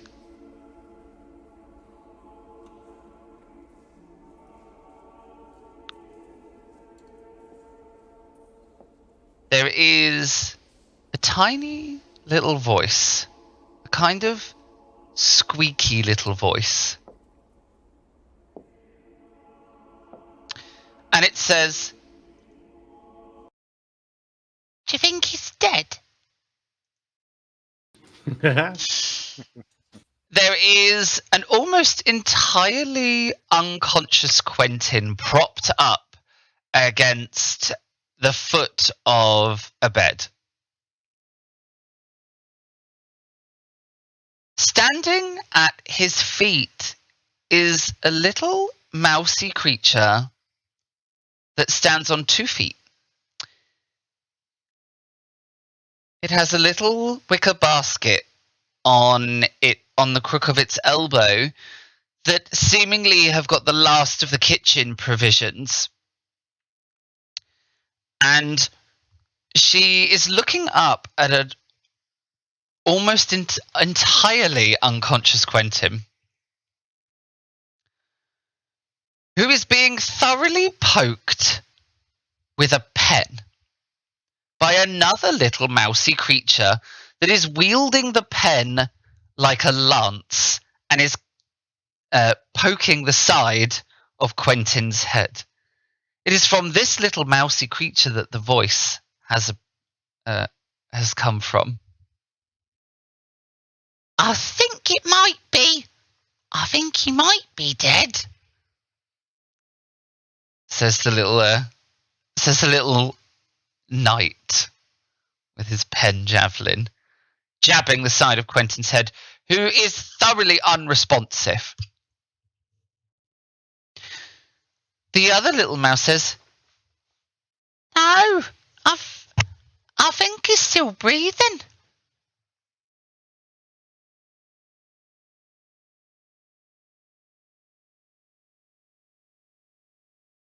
There is silence in the house as these 2 little mousy creatures stand there on tenterhooks waiting. And sure enough, there is a breath from Quentin.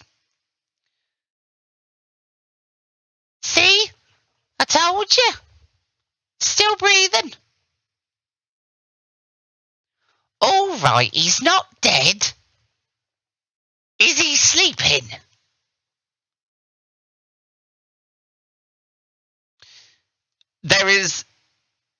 This is followed by several short, sharp jabs with the pen in the side of the head.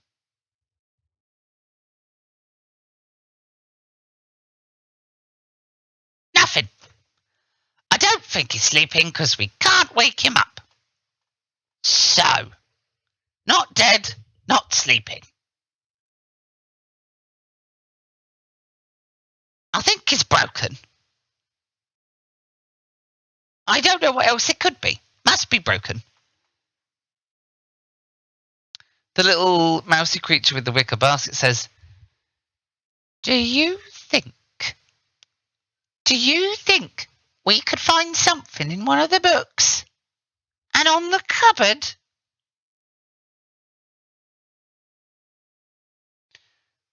The little mouse with the pen stands the pen up next to him like a halberd and strokes the hair on his chin with a thoughtful look upon his face.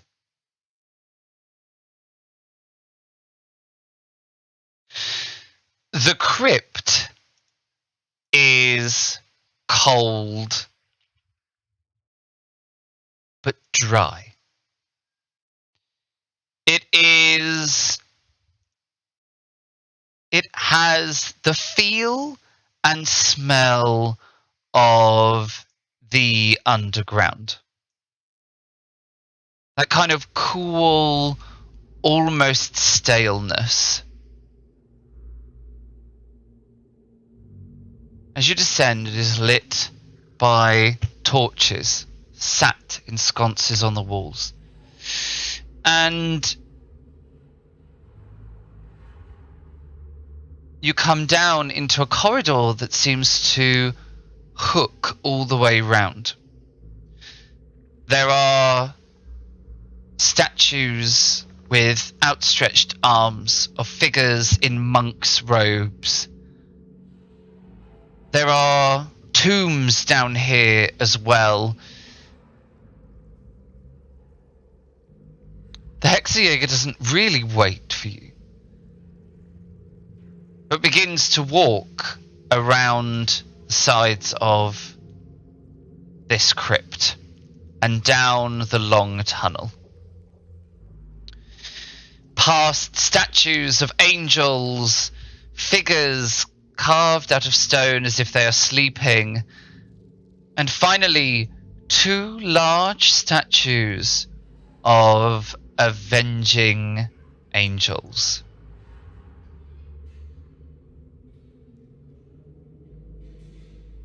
The corridor ceases to be traversable as you reach a kind of cast iron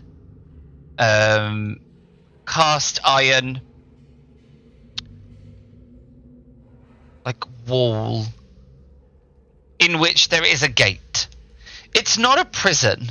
This is probably, you get the impression that this probably was used to house valuable and important relics of the church. So it's almost like a vault on the other side, but it's not, you know, it's not a combination or a bank vault.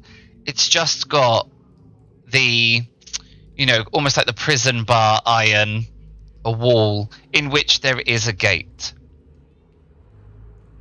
In the room beyond, a makeshift prison has been created. There is a bed. There is straw on the floor, and there is a bucket and a drain. There is what looks like it was a bowl of food that has been thoroughly devoured. There is a sole occupant in this most holy of detention facilities. It is a little girl. She is about 7 or 8. And she is wearing a little dress that comes down to her ankles with little boots, and a little hat that matches. She's not filthy, but she has definitely been in here for about a day, if not maybe a little longer. But she's not filthy. So at least you know she hasn't been incarcerated for an extended period of time.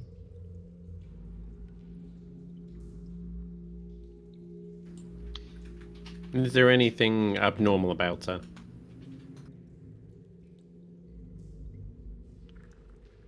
As you approach, she is very much afraid, and she kind of scurries back against the wall, trying to pin anything, like pin herself against the wall so she can escape, try and find the shadows that she can hide herself from you. As she does so, Morton and Dagmar, you both immediately see two things. Number one, instead of eyes, she has pools of inky darkness. And her ears are pointed like the elves or the fairies of old legend and fairy stories. She sobs quietly and is clearly terrified.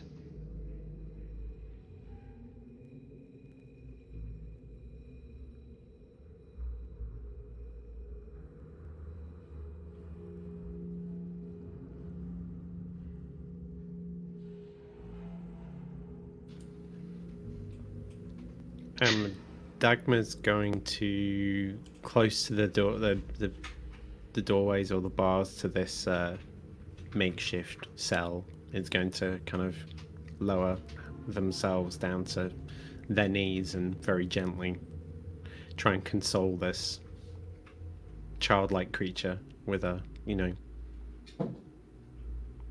please don't be afraid of us. We are not here to hurt you.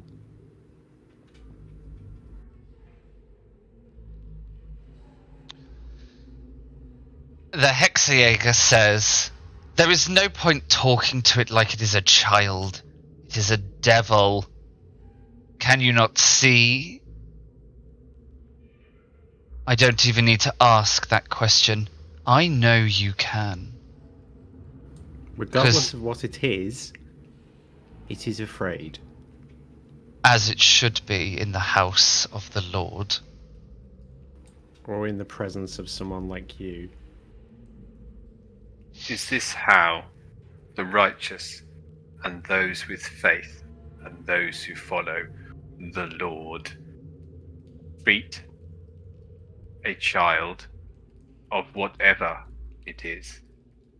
This child is scared. This child is afraid. It's afraid of you, afraid of what might happen to them. They're afraid of what they are. They don't know what they are. We can help. You brand it the devil because you do not understand it. We do not understand it. But I don't think a devil creature would cry and cower with fear. And that is why you will fall into its darkness and control. Because you allow the devil to conceal itself under illusions and falsehoods. You ask if this is how the church deal with evil and devils. No. This is how the Hexajäger deal with them. Frontline soldiers protecting the innocent from the evils of darkness, from the depths of hell. All of these creatures are allied with the Dark One, and all of them must be killed, for they are pure evil. As she says this, we cut over to a bedroom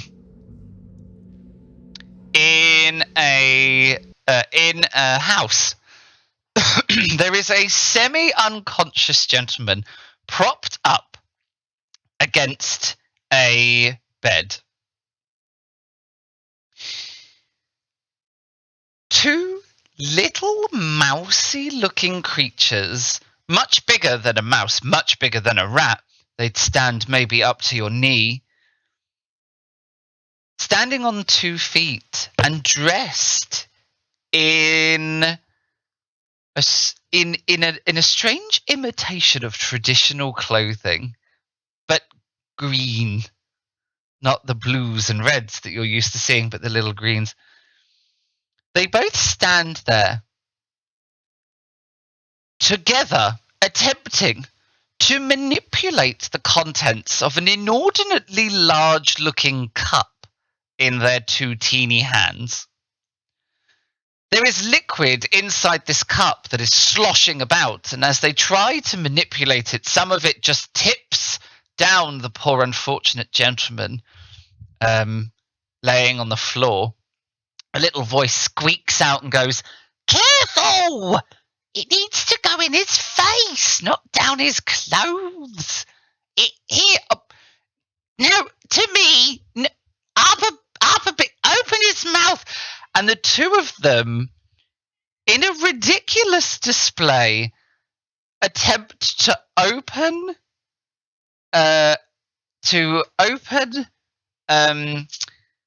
Quentin's mouth and dispense the contents of a normal-sized cup that seems ridiculously large in their hands into Quentin's mouth.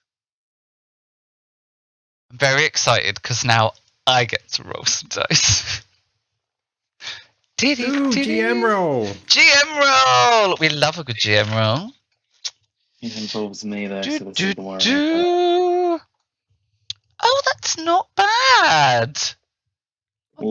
That is not bad.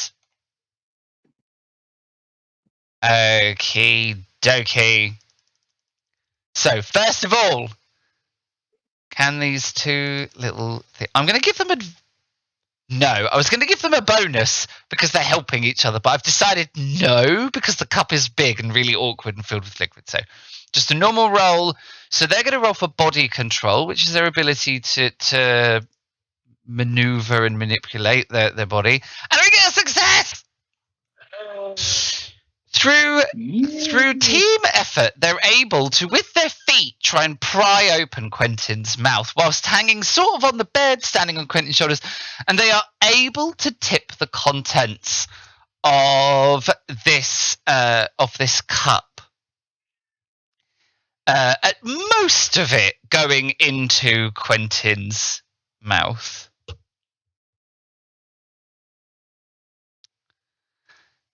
As they finish tipping the contents of the cup, they maneuver it onto the bed. Hopping down, they both stand at Quentin's feet and just look up at him with curious little faces, their tiny little mousy noses bobbing up and down as they take little sniffs.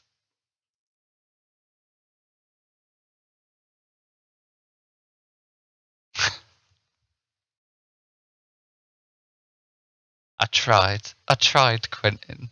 I tried. Nothing's happening. Well, I don't make tea. How do I know what put in it?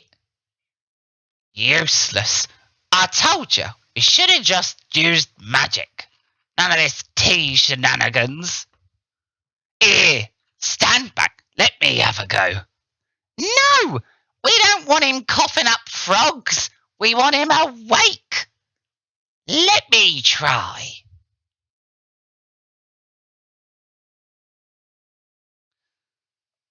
The little tiny mouse creature, the one who had the wicker basket before, she clambers onto Quentin's legs, standing on his shins,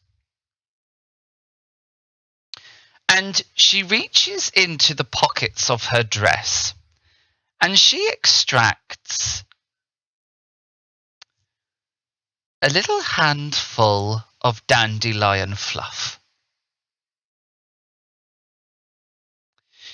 She gathers the dandelion fluff together in her hands, closes her eyes, wiggles her nose a little bit, and she brings her hands out in front of her and blows the dandelion fluff into Quentin's face.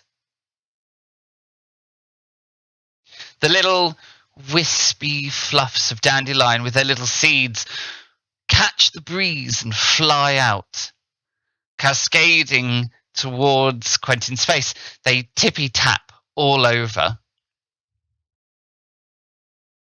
One, carried upon the winds of fate,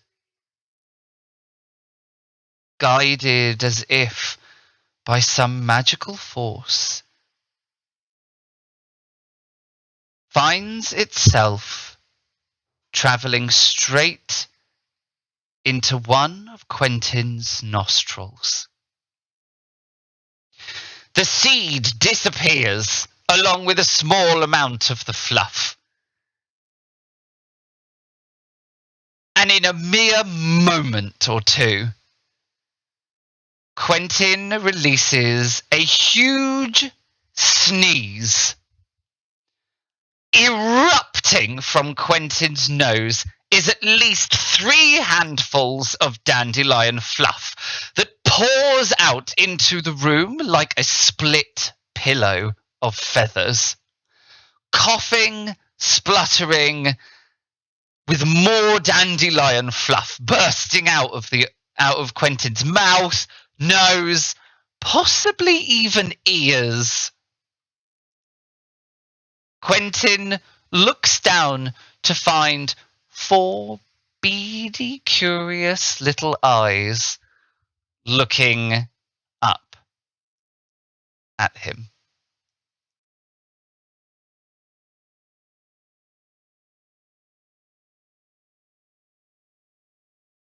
Conscious. Are you alive?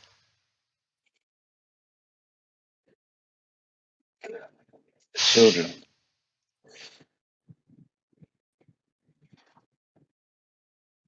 Where are the children? Children? And the 2 little mousy creatures look at each other with furrowed brows and confused looks. As another voice says,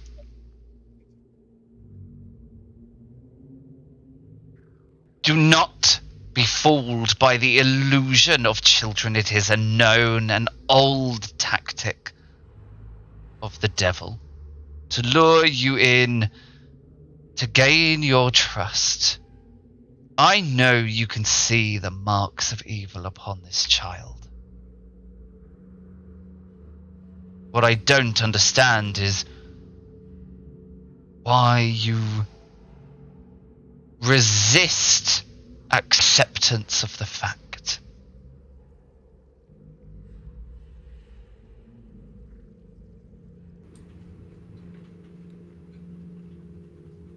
Dagmar's going to get sort of quite heated and angry at this stage. Dagmar's wheeling around to face this Hexiago, saying, "I see only devilry and evil in one person.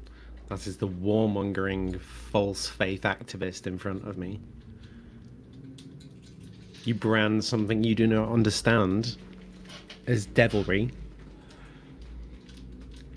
and have led this village, so almost the entirety of this village will be led to their death." As these rage-filled words ring out, echoing and bouncing off the walls of this crypt, of this tomb, that is where we will end tonight's session. Nice. God damn. Good, good. Fucking Vader. I love him. Fucking. Is their dad? They're cute, right? They're so fucking cute. But only because Yeah, these are them nice guys. ones. I did hope they would turn up. I wondered if they were still there. Good shout. That was a good shout. Part of me was going to say, should we ask about them, or I was going to ask if they were there, but because that room doesn't change and they were leaving, I just assumed they weren't there. So, but hoped they might still be, so didn't call out for them. But Well, I am super excited now for next week because I feel like this evening's session is ramping up to that grand finale where Ooh. whether our investigators are ready or not to solve this crime, the situation now is well and truly out of their hands. Very excited. Let's do a quick whip round of who we are and where people can find us. Let's start with. Do you know what? Let's start with Gus. Gus is always my favourite. Gus, who are you? Where? Oh God, I had a new catchphrase last week, and I promised everyone that it would become my catchphrase, and I would use it, and I have completely forgotten it. Who are you? Who are you? Who did you play? Where will we find you? I'm Gus. I've been playing Morton Thorsby. You will find me nowhere. I am on social media, but I don't really use it very much. I am, as Matt has said in the past, I am looking to set up an account to do with my gaming.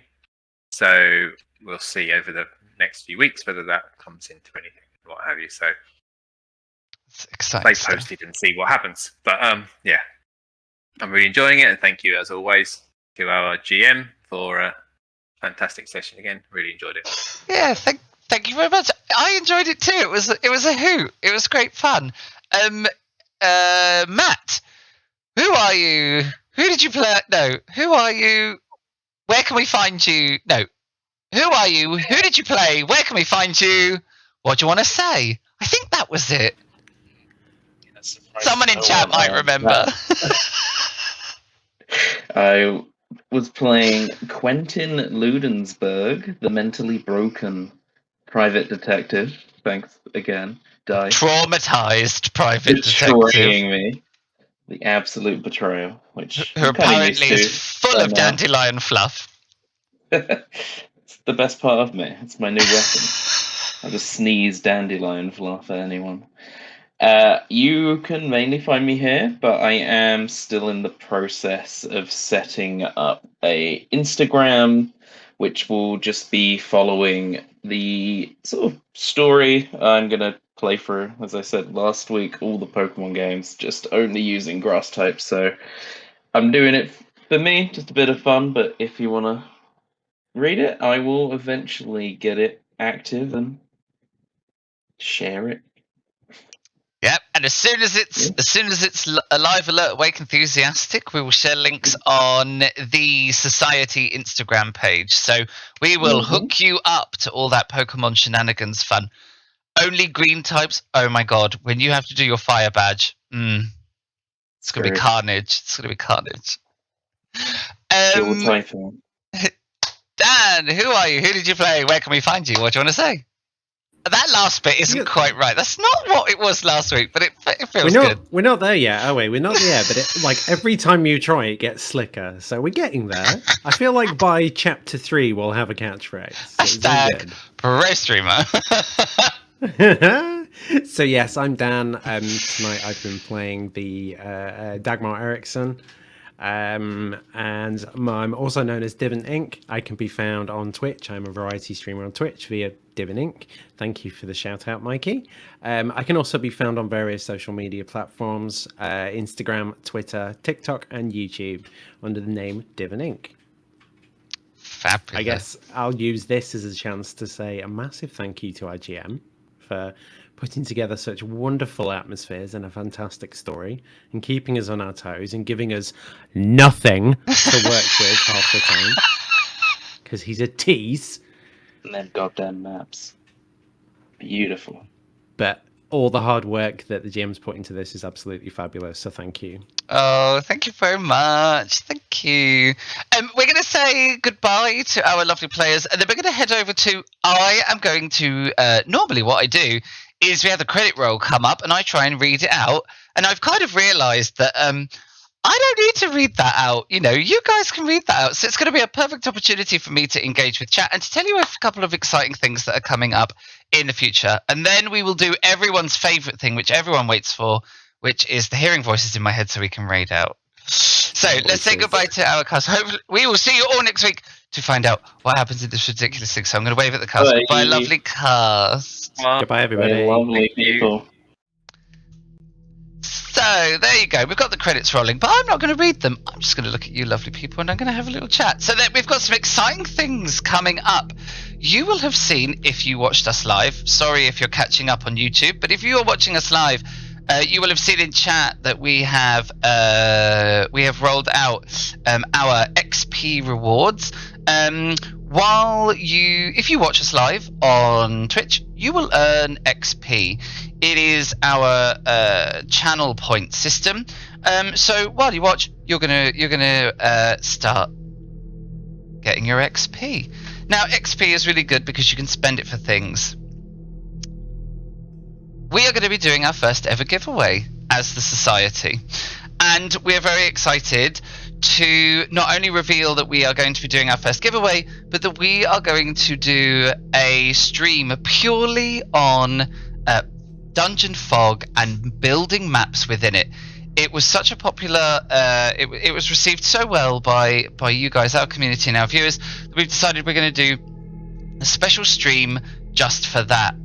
And the prize is going to be appropriately themed.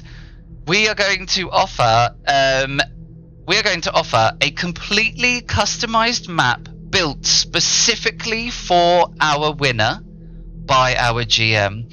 So if we have got any DMs or GMs out there who watch the channel and have got games ongoing, now is your chance. You will be able to, as of next week, we will do the giveaway will go live. You will be able to buy raffle tickets to go into the raffle to win the prize, and you will be able to, as I said, win a map made for you, especially for you, customized to everything you want it to be, and I will build it just for you. And that will be our first very exciting giveaway. And we will do our map making stream, and at the end of the map making stream we will announce our winner. So more details to come. Check out our Instagram, and check out our Instagram for more information, and we will see you next week, where we will be able to give you the details of the giveaway and open it up so that you can start buying your raffle tickets.